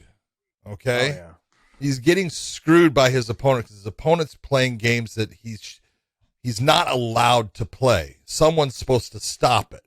All right? But it wasn't happening because they wanted the fight to go on, and I don't blame them at all for that. Yeah. Okay? They want that main event, and they should. But I had so many people coming back and saying, you're going to see, Marvin Vettori is going to eat it. Paulo's going to beat him. And I'm like, dude, okay, whatever you think, that's fine. And then there was ones talking about, the whole thing with, this is the UFC pulling this. Like, the UFC has nothing to do. They don't want a guy to miss weight. Are you crazy? No. But it was beautiful to see a guy mentally strong. Said, I don't care what weight. First, it was 195 because he agreed to 195. Yeah. I personally, if I was Marvin at that time, I would have said, I'll do it at 190. I'll give you 5 pounds. Okay, no problem. Because I want you to have to suffer. I want you to have to, kill yourself to get down to the weight. And then when I know you can't, okay, now after you've tried, okay, 195. Okay, I'll just keep on bumping it up 5 pounds because I'm going to play the mind games back. I'm going to make you suffer. The other thing that people were talking about is, well, I would give Vettori respect, but he's taking money from Costa. No, he's not. He didn't take any money from Costa. And I know that a report came out saying that when they agreed to fight at 205 at light heavyweight and Costa weighs in at 204 and a half, he made weight. Athletic Commission can't take money from him. Now, that doesn't mean that the UFC can't actually increase the pay of Marvin Vettori to actually move it up to light heavyweight. They can always increase his pay, but it's not coming out of Costa's pocket. No, I think you might be wrong because Vettori came out and said that he got 20% of his purse, but he's like, he wasn't getting paid enough anyways. But then they wanted to take more, and then Paulo Costa said, no, I'm not. He's like, I won't fight then if you take more. I'm off. You can't take it. He did not miss weight. Yeah. No, the original contracted weight was 185. But it doesn't matter. The contract.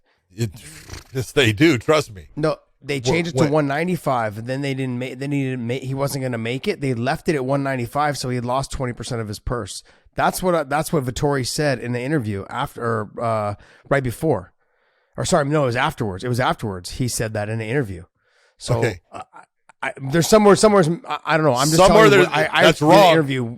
Because okay. What did Vettori weigh in at? They both weighed in right on 205, yeah. Yeah, 205, 204 and a half. So then Vettori missed weight too. You understand? Interesting. Okay, interesting. Yeah, I didn't, but I'm just telling you what I saw the interview with Vettori. He said guess what? Yeah, and I'm not saying anything. The commission can't take money from someone that actually makes the weight in the weight class that they are going to fight in. Vettori weighed in at the same weight.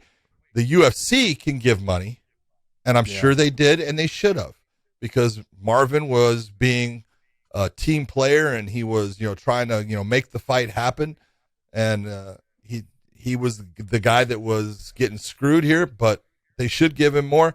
But the Athletic Commission didn't take any money based upon a weight miss by Costa. Can't do it. He didn't miss weight. Yeah, which is interesting. Vettori did say that he took home 30% of Costa's fight purse.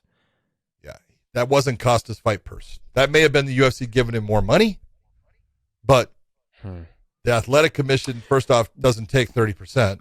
Well, let me ask you this: Could they have, when they readjusted the contract, could they have said, "Hey, this percentage of your purse is going to Vettori, even if you make weight at 205"? So then they really didn't pay more out of their own pocket. They just structured the contract saying, "Hey, we're going to take this from you at 30%, and then we're going to give it to Vettori." Yes. Okay. That's the UFC as a promotion doing it, not the Athletic Commission doing it. Got it. Okay, so that's probably what he was talking about. That's probably what Vettori was talking about, because he said, like, Costa said, if you take any more of my money, he's like, I just won't fight. And that's what he said. And then the UFC's like, so yeah, and then because that's what Vettori talked on. He's like, they were telling me that I was going to get more money if he missed weight by much more. And then he's like, well, if you take more of my money, he's like, I'm not fighting. And then he's like, well, shit, I just did all this training. I want to fight. So, I mean, I understood. Like, it's one of those shitty situations to be in, but let's just be honest. The UFC is never going to have Costa be the main event again. If they do, it won't be for a long time, and it'll be maybe at 205. 205. Yeah, they're just not going to have it. Go ahead. Dana did say last night in the post that he will not let him. He's only going to let him fight at 205 going forward. Yeah, which means they're going to try to get rid of him. They're not. That's one thing that when you fuck up like that and then utilize your position of power, which you're in the main event, to screw over the UFC and the amount of money they've put to market you and make you a star. There you go, man. You just screwed yourself. I want you to hear yourself, because right now, the guy who says I always side with the fighters, you're not siding with the fighter. I'm siding with Marvin Vettori. Marvin Vettori did everything he did. He did the right thing. He did the right thing. Paulo Costa, he actually burned the fighters in that situation. He made it worse. So what he's done now is he's laid groundwork for how they will handle it for future fighters that miss weight and have these issues. Anthony Johnson was the first guy to kind of do that. At least the first guy that I can remember not really making weight and being such a star. The uphill was for him. Like, he only had the way it was to go up was Anthony Johnson. But Paulo Costa took it to another level. You never heard Anthony Johnson go, well, screw it then. I just won't fight. Anthony always wanted to fight, and he always tried to make the weight. This guy didn't even try to make the weight, and then he just said, I won't fight. He just said, I won't fight. If you take any more of my money, I just won't fight. That to me is just like, that's sticking it not just to the fighter. That's telling the promotion, I don't give a shit what you've done for me. That's not a good look, man. Yeah, you're right. I'm always on the side of the fighter. I can't be on the side of that. That's not, you're not being a good sportsman. That's one. Not you're not doing your job. You're not doing your job. That's true as well, John. That was very well put. I'm glad I have you here for those type of words of wisdom. It's true. You sign, and that's one thing, that's what I like when I talk about Scott Coker. He's like, look, my job is to promote you. Your job is to train as hard as you can, make weight, show up and fight. Well, you have a 4-rule system, don't you? Don't you have one? Yeah, 3 rule. You have a 3-rule system. See, that's how good I am with rules. Okay, right. So your math's never been good, but it's okay. What's the 3-rule system that you have in place? As a fighter, your rules are this. First off, be on time.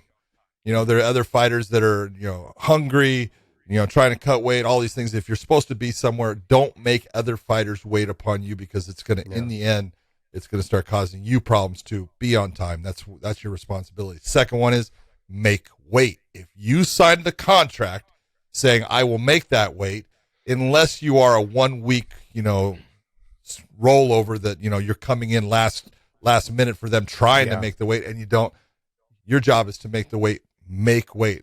Last thing is fight hard. I'm not even telling you have to train, but when you go out and you step into that cage, fight as hard as you can, because all of those people are paying their hard-earned money to watch you, and you owe them that. Fight hard. Yeah, if you got 2 minutes in you, man, fucking 2 minutes the of best fury. 2 minutes of your life. Yeah, There you 2 go. minutes of your life. Yeah, just like when you're between the sheets, man. Give it the 2 minutes of the best 2 minutes of your life. You haven't had That's 2 what you minutes gotta of fury do. there for years. No, man, it's been years, bro. It's been years. Done with that action. It's a fucking race to the finish, is what it is. Hell yes, dude. It's like a 100-yard dash. Yeah. I get there first. Sorry, baby. See you next time. I won Up again. in smoke. I won again. You're all the about champ winning. is here. That's right. The champ is here. All right, Dave. Hey, let's get into some news. Well, actually, we're going to do weighing on the odds today instead of news, and it's going to be the main event for UFC next weekend, which is Glover and Jan.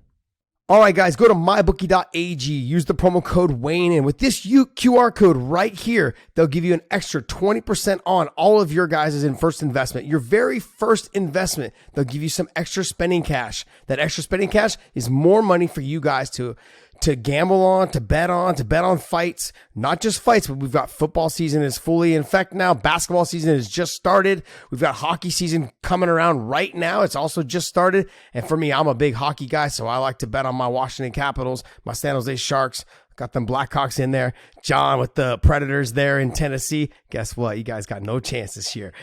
You guys ain't doing too good. It's that long season, but hey, go to mybookie.ag, use the promo code Wayne in, and they'll give you a little extra spending cash with that QR code right there, that direction right there. Click that QR code to get that little extra spending cash. Thankful to us, and we are thankful to you guys for using mybookie.ag, and that promo code is Wayne in, and use that QR code.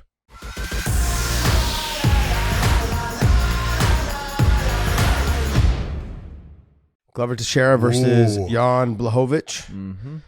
Okay, so so I want to ask a question. This is an honest question. Okay. Look, let's put all promotions to the side. I want to ask an honest question. All I heard was Jan is better than Corey. Okay. Let's just say Jan's better than Corey. I'm okay with that, guys. Like, look, if they fight 10 times, I look at it as being 50-50. One's going to win 5. Probably the other one's going to win the other 5. That's how I look at it. I'm not saying Corey Anderson's the best light heavyweight in the world. He's not even the best right now in his promotion. Okay, Nemkov is right now. But I'm simply saying, I think if you mash them since they've already fought, that they're 50-50. Let's just say they're 50-50. Both of them have gotten better since they fought last. Sure, Jan beat him closer to the situation. But if you match up and everyone's like, oh, well, I said we're talking about the situation in terms of older fighters. Fedor had a great performance last night. Andrei Arlovsky had a great performance, last week or the week before? Yeah. Within the last 2 weeks. Who was the other fighter on that? Jim Miller. Great performance. Yeah, Trinaldo also had a good performance. 43 or 44? Something like, yeah, he's old. Yeah, he's older too. So these guys, there's a couple that are diamonds in the roughs. Glover Teixeira is one of those guys. He's made his way back to the title. This is his second title. Yep. Yeah, he lost to John Jones. So his second. He lost to John. There's no shame in that. We all know that. We're having this conversation. People were knocking Corey, saying that, he lost to so-and-so, he got knocked out by Jan, I said, now, okay, but now I'm going to say, like, what happens now if Glover beats Jan? Are you guys going to say, should I come back as an analyst or whatever you guys want to call me, okay, a podcaster? You guys can call me a YouTube guy. I don't care, okay? But if I come back to you guys and say, hey, your guys' champion just lost to a 40-something-year-old. Like, that's the arguments that I'm getting are like that. Like, it seems very stupid. Look, in any given day, that's because like it is stupid. It is stupid. In any given day, if you wipe all the promotions to the side, let's not even talk promotions. Okay, let's just talk fighters. It's about fighters. It's not. Let's talk the fighter. Let's just talk the fighter only. Any given day, these guys at the top, number 1, number 2, number 5, they can beat each other. To sit here and say that this guy, look, I would say the only time that it probably wasn't during that time was Fedor when he was in his prime, John Jones when he was in his prime. There's guys throughout their career when they said, hey, this guy's like, no, there was a gap between that person at the top and the rest. It's like Valentina Shevchenko right now in her weight class. Yeah, exactly. That's a great example, John. That's a perfect example. Like, you go, oh yeah, there's Valentina. Then there's like forever between you get to the next group of fighters that are there. You know what I mean? Yeah. It's not fair. I hate to say that, but it's the reality. It's the reality of it.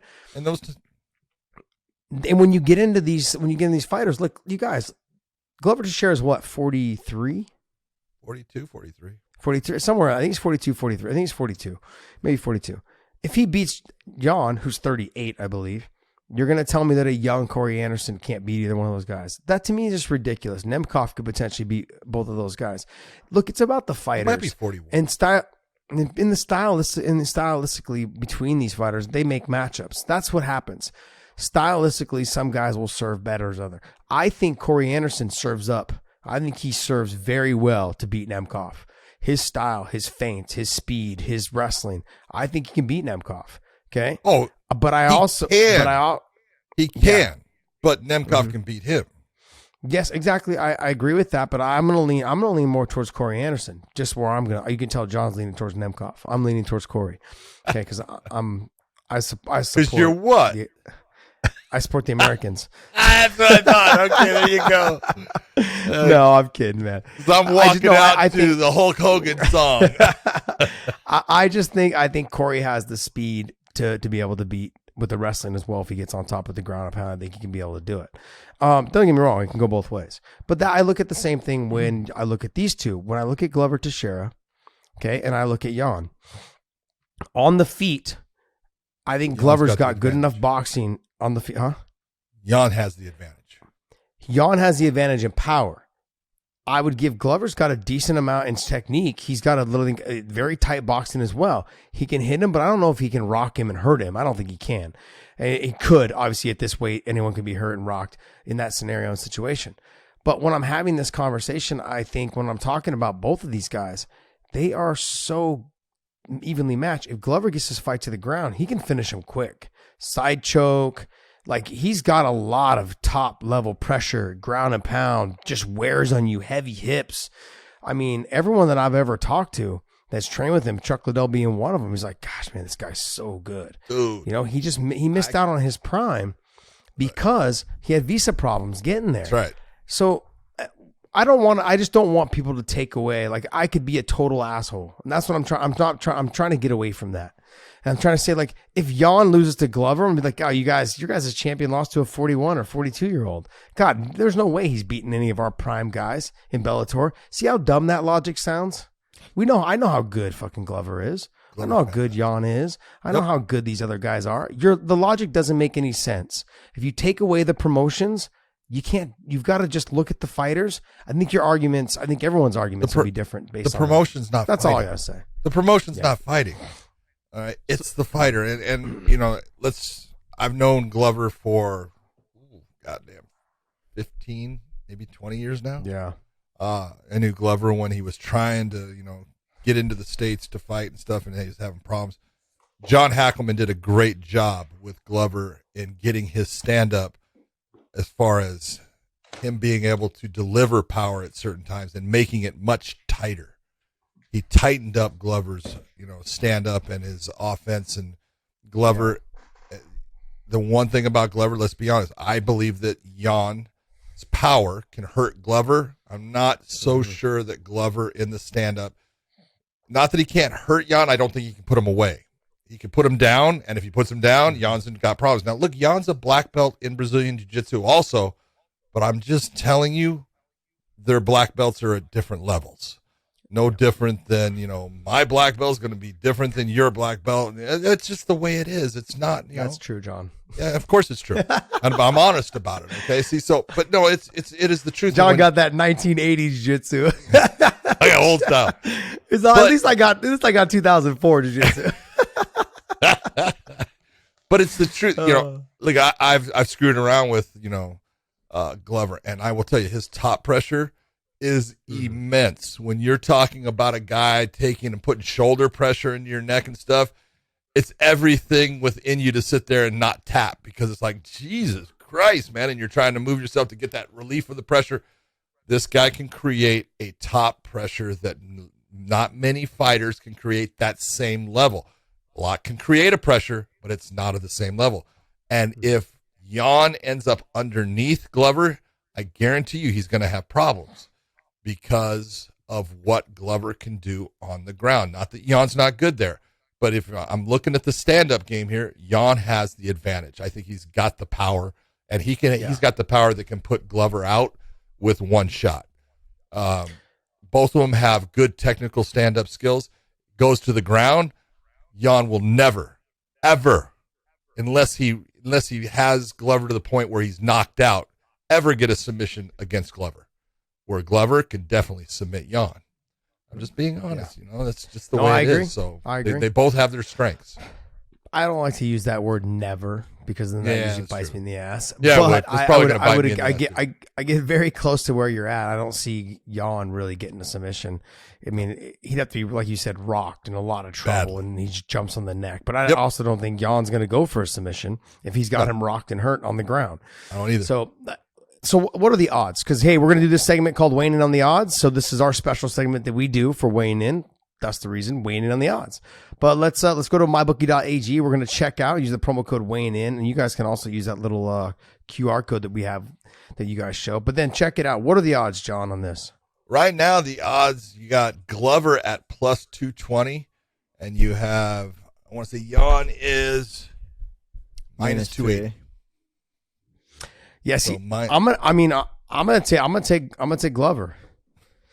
I knew you were going to say that. I'm going to be on. The reason why I'm going to take Glover is because, look, the upside on it and the money and the chance and the opportunity for him to win if this fight hits the ground, it's there. And I think if they did hit the ground, but Glover has one of the best, if not the best side choke in the game. Oh. The only other guy that I've ever seen hit the side choke better than him was Shaolin Rivera, who was someone who just hit it from everywhere. He hit it from mount, he hit it from side. Did he do it from underneath? He hit it from half. He could hit it from everywhere. He's so good. Yeah. So when I look back at like guys that had the best, he was the best in the game. But then I would say Glover's number 2 for sure, and he does it. He does it from everywhere, man. He's because of the pressure. There. It's that squeeze that he has. And when in the wrestling category, I give it to Glover also in terms of being able to get this fight potentially to the ground. It's the exchanges on the feet where he has to get in to get the takedown. That scares me because Jan's got the more power. He's probably a little bit faster. Glover has slowed down. And I don't know if we're going to see, like if Glover loses this fight, we may not see him fight again. I think this is his last run. If he wins, obviously he'll defend the title. He'll carry on for as long as he can. But I think if you go back and watch the Anthony Smith fight with Glover, he was getting pieced up. He can't afford to take those kind of shots in the first round from against Jan. Yeah, he can't afford that. And so if he does get those shots, he'll be knocked out. But if he gets his fight on the ground, if you go back and you watch round 2 of Anthony Smith and Glover, or Thiago, exactly. Look at what happened on the ground. And once the fight hits the ground, I think you're going to see a repeat of something like that, where Glover just gets on top and he just mauls you like a bear. He gives you a look. If I was to say, very similar to like a Khabib style, like just on top of you and just pressure and just punches and shots and just overwhelms you with just that hip pressure and control. It's hard. It's hard to beat. And big guys, like you have to also remember that big guys have a hard time getting up off the lightweights. They can turn their back. They can defend. They're faster about the escapes. These big guys, man, they move like molasses when they hit the ground. It's like turtles on their backs, just flopping side to side, trying to get up. Okay, there you go. You ever seen John trying to get out of bed? It's ridiculous. He's just like, it's horrible. It's horrible. He's just trying to get.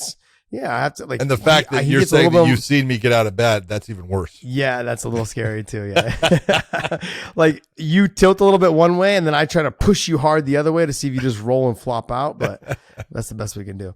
I'm gonna go with Glover because what do you say? 280. He's plus 280. He's plus 220.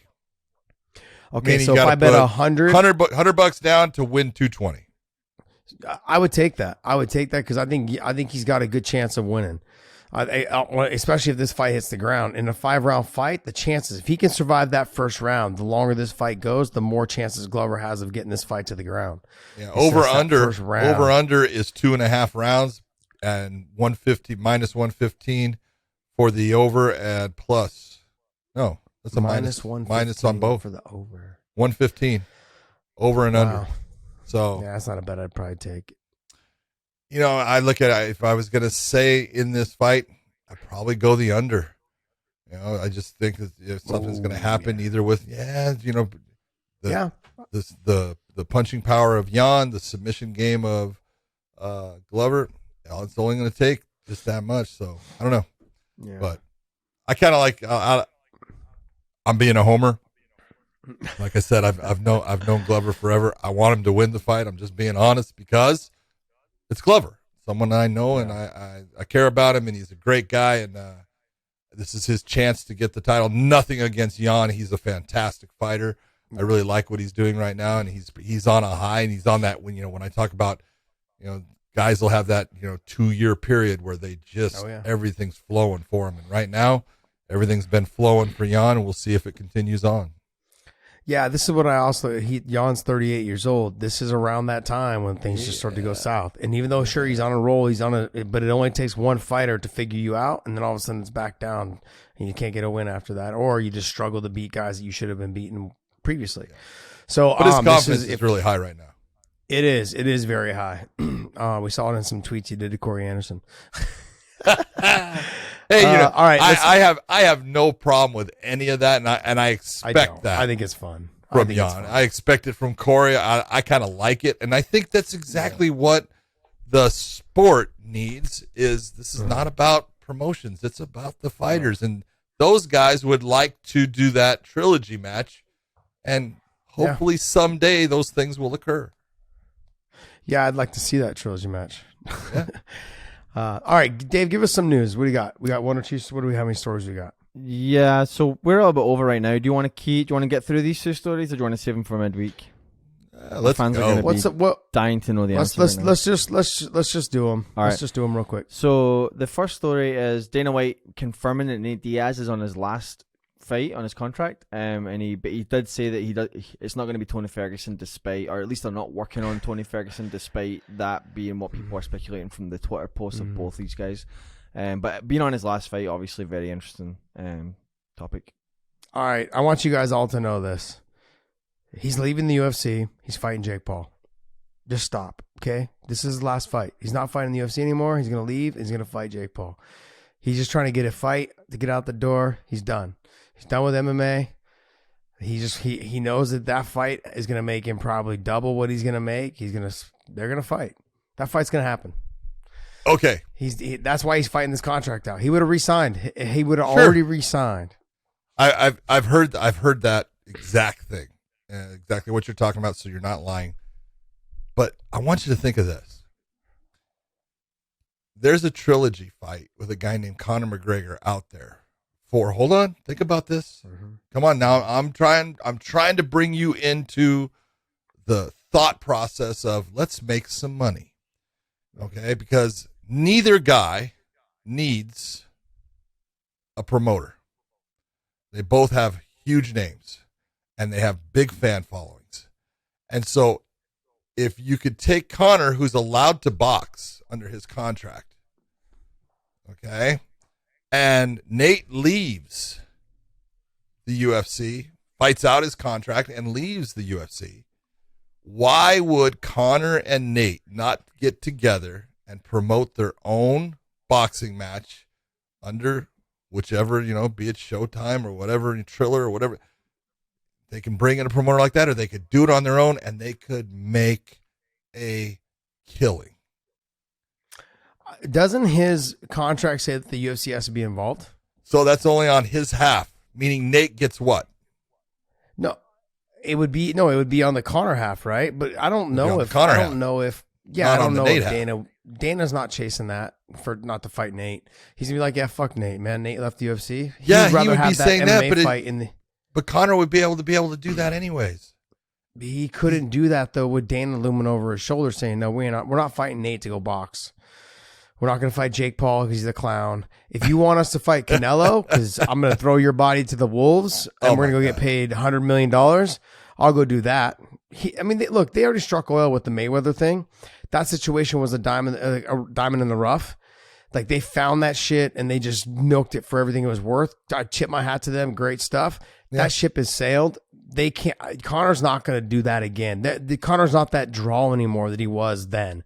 But I think if Conor can't get out of his contract, he's in like an 8-fight or 10-fight deal, I believe, is what I heard last. He had re-signed. So he plans on, he's stuck with the UFC forever. I think, if I'm speaking from a Nate point of view, is that Nate was going to leave. I think Nate's going to leave and end up fighting Jake Paul in boxing. Because I know that he can probably make anywhere between, say, 10 to 12 million to do that one fight versus him having to fight Conor and make $2 million, maybe $4 million. Why? When he can fight one time in boxing against somebody who he's got a lot more experience against. And I'm not talking about he should fight Conor in MMA. I think if he gets out of his contract and boxes Conor, we're gonna box. Tell me you would have watched. Tell me you would have watched. John, I will stroke your ego a second here, okay? Just for 1 second though. Is that if Nate goes and beats Jake Paul, then I could see Dana saying, "Okay, let's fight Nate in boxing." I couldn't see him doing it before. Okay. If he has to beat Jake Paul first. If he beats Jake Paul, I could see him riding Conor in to be like, Jake and Nate in boxing. It makes sense. It's a trilogy fight, but not a trilogy fight because it's in boxing, not in MMA. I think I could see a deal being struck somewhere in there, but not before the Jake Paul fight. I'm just interesting. It'd be interesting to see, but I agree. I think so. But I'd love to see Nate out of his contract. Nick's stuck in the UFC contract forever. I think he had like 6 fights left, when he fought Anderson. So I don't know. I think so. Yeah, he'd re-signed because remember it was a title shot, and there was like another title shot. He had 2 title shots in a row. It was GSP, and then I think it was Anderson, and it was he got title shots off of losses. So he didn't have a title shot against Anderson. That wasn't. That was after Anderson lost to Weidman. Yeah, that's right. I'm just trying to load it up right now, but it's taking a hot second here. Right. He lost to GSP and then the no contest with Anderson Silva. Yeah. Yeah, so he was coming off a loss. But it wasn't a title shot. You're right, it wasn't a title shot. But he was fighting Anderson off of a loss. Yeah. I thought that was for a title shot. What's the other story? Last story is Josh Emmett scheduled to return against Dan Ige at UFC 269 in December. That's a tough fight to come back against. I'm just telling you right now. Look, Josh Emmett's got a lot of power. He's a good wrestler. He's a tough dude. But coming back against Ige, that's not going to be an easy task for him. Not that he can't beat Dan. Obviously he's got the skill level to do that, but Dan's got the skill level to beat him. Yeah, Dan. I mean, I like Josh. I think he's got power in his hands. He's got good anti-wrestling, training with all those guys. He's got a little bit of wrestling himself. I mean, he's a dog. He's like one of those guys, right? Yeah. You go back and watch his Michael Johnson fight. He's getting his ass kicked for 14 minutes, I believe it was, and gets the knockout with a minute left. Yep. That's someone that never gives up on what they want to get done. Great stuff. He's a great fighter, but to come back after all this time and fight Dan Ige, who's been fighting guys like fucking Barboza. Yeah. Barboza's got a ton of power too. I mean, Dan's got the wrestling and a lot more speed. He's got that conditioning. Got a little bit more speed. Yeah, he's going to get in there and get the grind on Josh Emmett. He's going to press him to the fence, try and get him down. Once he gets him down, I'm going to lean him with Dan Ige. Even if he doesn't get him down, Ige can run at an RPM. He creates a pressure against guys that he pushes them. And when you're coming back, it's tough to get that same, feeling of being able to handle that type of output and pressure and not get exhausted from it. So I got my hats off to Josh Emmett for taking that fight, but that is not going to be an easy go. Yeah, I look at the Josh Emmett situation. I think he's 36. Is he 36, Dave? Yeah, I think it's right around there. I think he's 36. Yep, 36. Yeah, he's 36. They're looking at hey, look, you're coming off a major injury. Yeah. It's a sink or swim situation. You got to win this fight. You don't win this fight, we're just going to have you become a little bit of the game. And this is what's exciting. This is what makes the UFC a difficult place when you're a fighter, because they have so many, and you're a guy like Josh Emmett in this position, and they're going to throw you in there and say, well, it's a sink or swim. Yeah. Not an easy position to be in, but I'm not saying it's they're not doing him dirty, but it's tough if you're that you're that fighter. Yeah, it's a business. It's a business. That's what it comes down to. I'm on the fighter's side. But this is when it comes down to 36 years old, coming after a major injury. Look, don't expect anything else either. Like you see Glover. Glover's got a title shot, but if he loses, he ain't getting another title shot. They're done with that. If Jan loses, they ain't giving him another title shot. I mean, he's gonna have to fight two more times against whoever's their stone cold killers coming up and comers. That's what they're gonna do. Almost every promotion is gonna do that at guys that are 36, 38, 39, somewhere in there. You heard that Yuri's on deck for that fight, right? Oh, is he? Yeah, Prochaska he's going to weigh in. He's going to be the champion. I think it's a matter of time. He's going to be the champion. Hold it, time out. I was absolutely abused by our fans when I said, "Look, this guy's for real. He's going to come in there and he's not going to rise." Yeah, it's so funny. You know what's funny, right? He sucks because he's from Ryzen, right? But then now you have Nemkov beat him up for 10 minutes straight and couldn't answer the bell because he was so exhausted from punching Yuri in the head. Didn't realize Yuri fucking just is a zombie and can just walk through shit. He is. Okay. But, and so he wasn't able to get up. But like the two of them, obviously the two of them are the best in their organizations. I mean, like if Yuri wins a title, you have those two guys who now are the best. It's like, oh, shit. I mean, but let's see. Corey Anderson's inserted himself into this chat, so we'll see what happens. Well, Jan is still Jan has too. The best guy in the light heavyweight division for the UFC, no doubt about it. Yeah. Did you guys see this week? Dana had the Contender Series this week in the post-fight presser. He was talking to the media, and there was one guy, he didn't sign a contract, but he performed well, and somebody asked him, are you not worried that because you didn't sign him, somebody else is going to go sign him, and you're going to miss out on having him on your roster?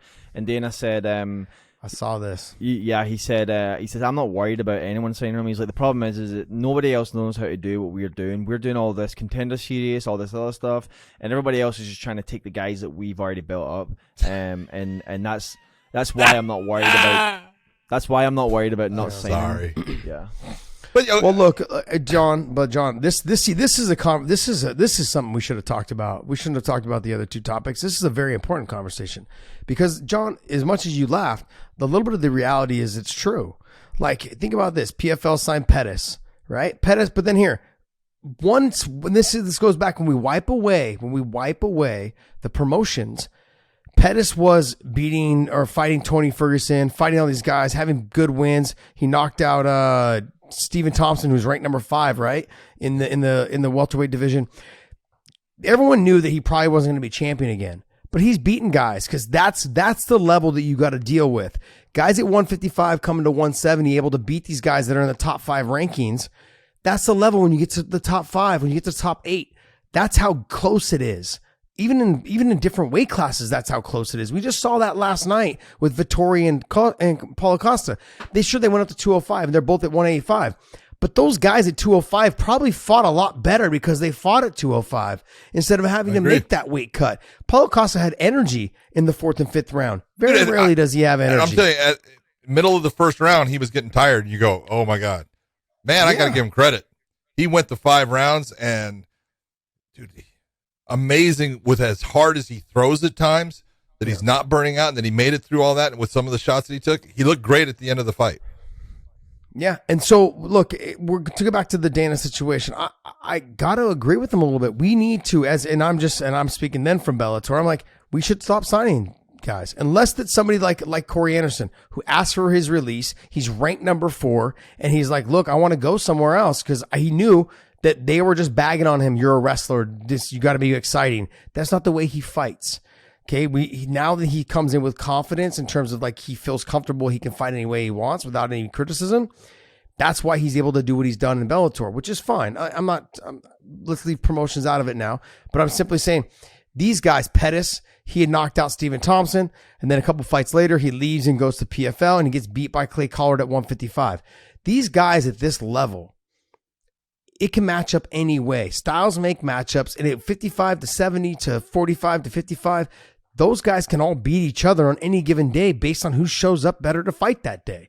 And so when I see these things on social media about like, oh, the guys over there suck, or PFL sucks, or one sucks, we used to say that Demetrius Johnson was the greatest fucking fighter in the world for a while. Then he goes to one. He's digging out these wins. He never got challenged like that in any of his UFC fights, except for Henry Cejudo in the last fight that he lost. Nobody ever challenged him. I think the Elliott kid who won the Ultimate Fighter, Tim Elliott. He's the only guy that really, Tim Elliott, he's the only guy that ever really gave him a hard fight. Like these other guys didn't really give him a hard fight. And then he goes to one and he's fucking walking out of there looking like the Elephant Man in some of these fights. Getting beaten, he got knocked out in his last fight. Like, don't get me wrong, I'm not trying to knock DJ at all. DJ to me, I feel like has always been one of the best fighters. But to say that these guys are not good in every other around the world. I'm not even bringing up promotions, but around the world, there's not guys out there that can't beat the UFC guys. It's just ridiculous. But see this, and here's where I have a problem with what Dana's saying, because it's just not true. Because does the UFC sign fighters from the PFL? Does the UFC sign fighters from Bellator? Yep. So what's he doing? Why are you signing those fighters? Yeah. You're the one that's creating them. You're not creating anything. If there's one promotion that doesn't create fighters for the most part, as far as it's the UFC. Yes. Okay. Yeah. If I asked you right now, name me the last 3 fighters that Bellator signed from the UFC. Who are they? Corey Anderson's one. Yoel. Gegard. Rumble. And Yoel. Oh, Anthony Johnson. Anthony. So Anthony. Yeah. Okay. So now Anthony was retired. So, but those are your 3. So who wouldn't sign Anthony Johnson? Mm-hmm. It's not because he was a UFC fighter. It's because he's Anthony Rumble Johnson, who can fight. Okay. When you look and you say, all these, they just sign all my old talent. No, you sign talent from Bellator, just like Bellator signs talent from you. When you get them, I agree. I think that you're getting guys at a better stage than what Bellator is getting them at times. But when it comes to growing a fighter from ground up, don't even compare, because I can name a ton of Bellator fighters that are now fucking awesome that started off with Bellator from the beginning, AJ McKee being one right there. Okay, name me the guy in the UFC that started off, that is with them now, started off with the UFC. I would say Max. Max Holloway didn't start his first fight in the UFC.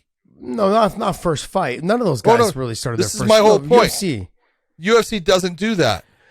They're getting their talent from somebody else. They're getting it from LFA a lot of the time, which is great. That's smart. Yeah, it's a great promotion. To sit there and to say that, the Dana White Contender Series, that's creating new talent. Are you fucking high?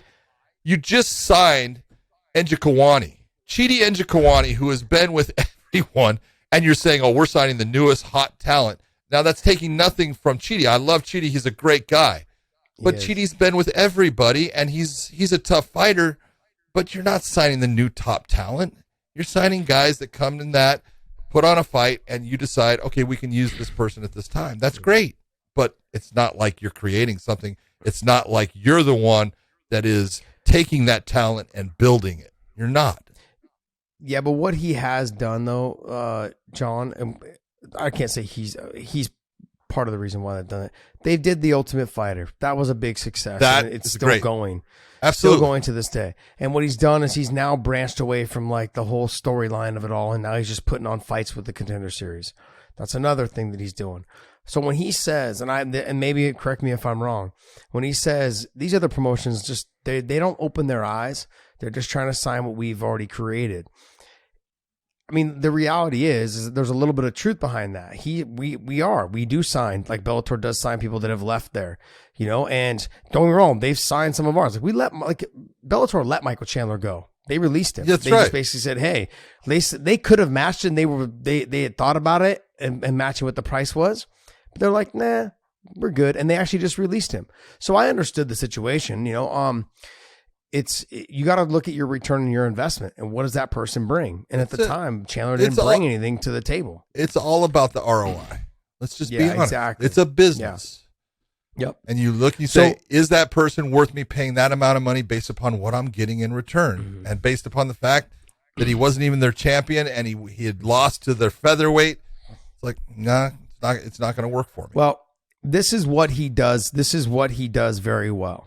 Is that what Dana does with the UFC is ESPN, okay? When he did Fox, the deal that they worked out with Fox, there was previous fights on that they showed on Fox Sport 1 that combated whatever Strikeforce was doing or whatever promotion was going on that would combat that. Bellator doesn't All do the that. time. Like Showtime doesn't do that. He did that with They Spike should. TV. Exactly. Yeah. So they would was like, so what he does, like what he did, so his deal with ESPN. Now you see something going on ESPN too. Now you see something like something's going on during times, and then plus highlight real knockouts or highlight real submissions or best of fights or UFC Unleashed. Those are all things as a promotion Called that they do counter very programming. well with their Absolutely. programming. Yes. That's one thing I now agree. with Bellator going to Showtime. They need to figure that's one of the biggest things I feel like they need to start working on, because when we had Strikeforce on Showtime originally, they would put it on. They would put shows on CBS. I think it was CBS. They would occasionally throw a CBS show on there. They would throw a Strikeforce show on CBS as just like filler. And that makes a big difference when you're trying to gather new fans. Now, I don't know how all that TV stuff works when it comes to like how they do, like, do they borrow do they borrow their brand from Showtime to go to CBS? What about CBS Sports? Why are we not running a reel on there? Those are all things when it comes to the actual TV portion of it that John and like that for myself, I don't understand why we're not doing it, because they're all in the same family. You have Showtime, CBS, and CBS Sports that are all in the same family. I feel like if you ran like a highlight reel of all of AJ's knockouts, Anthony McKee's knockouts, I mean, you'd have a good 30 minutes of great stuff, maybe even longer, of some of his best fights. Or even if you had, Emmanuel Sanchez, some of his best fights, Patricio Pitbull, Aaron Pico's rise and fall. If you did a 30 for 30 on him, like a short little series like that on him, those are all things that I think that need to happen for Bellator to grow even more. So when Dana says these guys don't do what we do, I mean, he is right about some stuff, but then you have to also look is that they've been doing this shit since 2001, 2002, 2000 is when they bought it. Yeah. 2000, end of 2001. 2000, so 2001.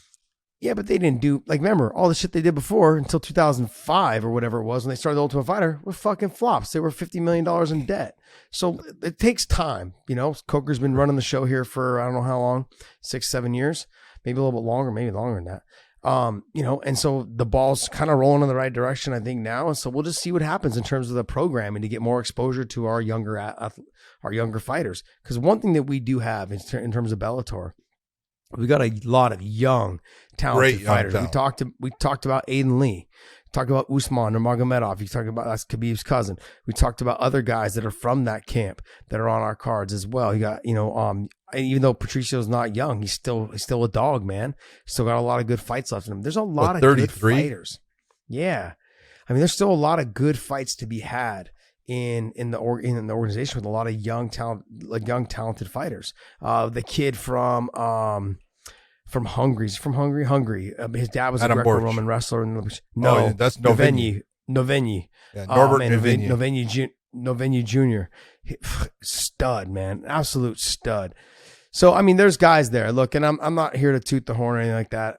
I do believe that there is a little bit of the truth behind what Dana said, but he does like to cloud him. He likes to shoot the own cloud himself. He wants to like pat himself on the back, which he should. I mean, like, that's okay. He's been doing it a while. They've built up a big promotion and they've done a good job of doing it. They're keeping it going after Lorenzo left, which is good. So really when it comes down to the end of it all, I mean, every promotion is going to have to figure it out.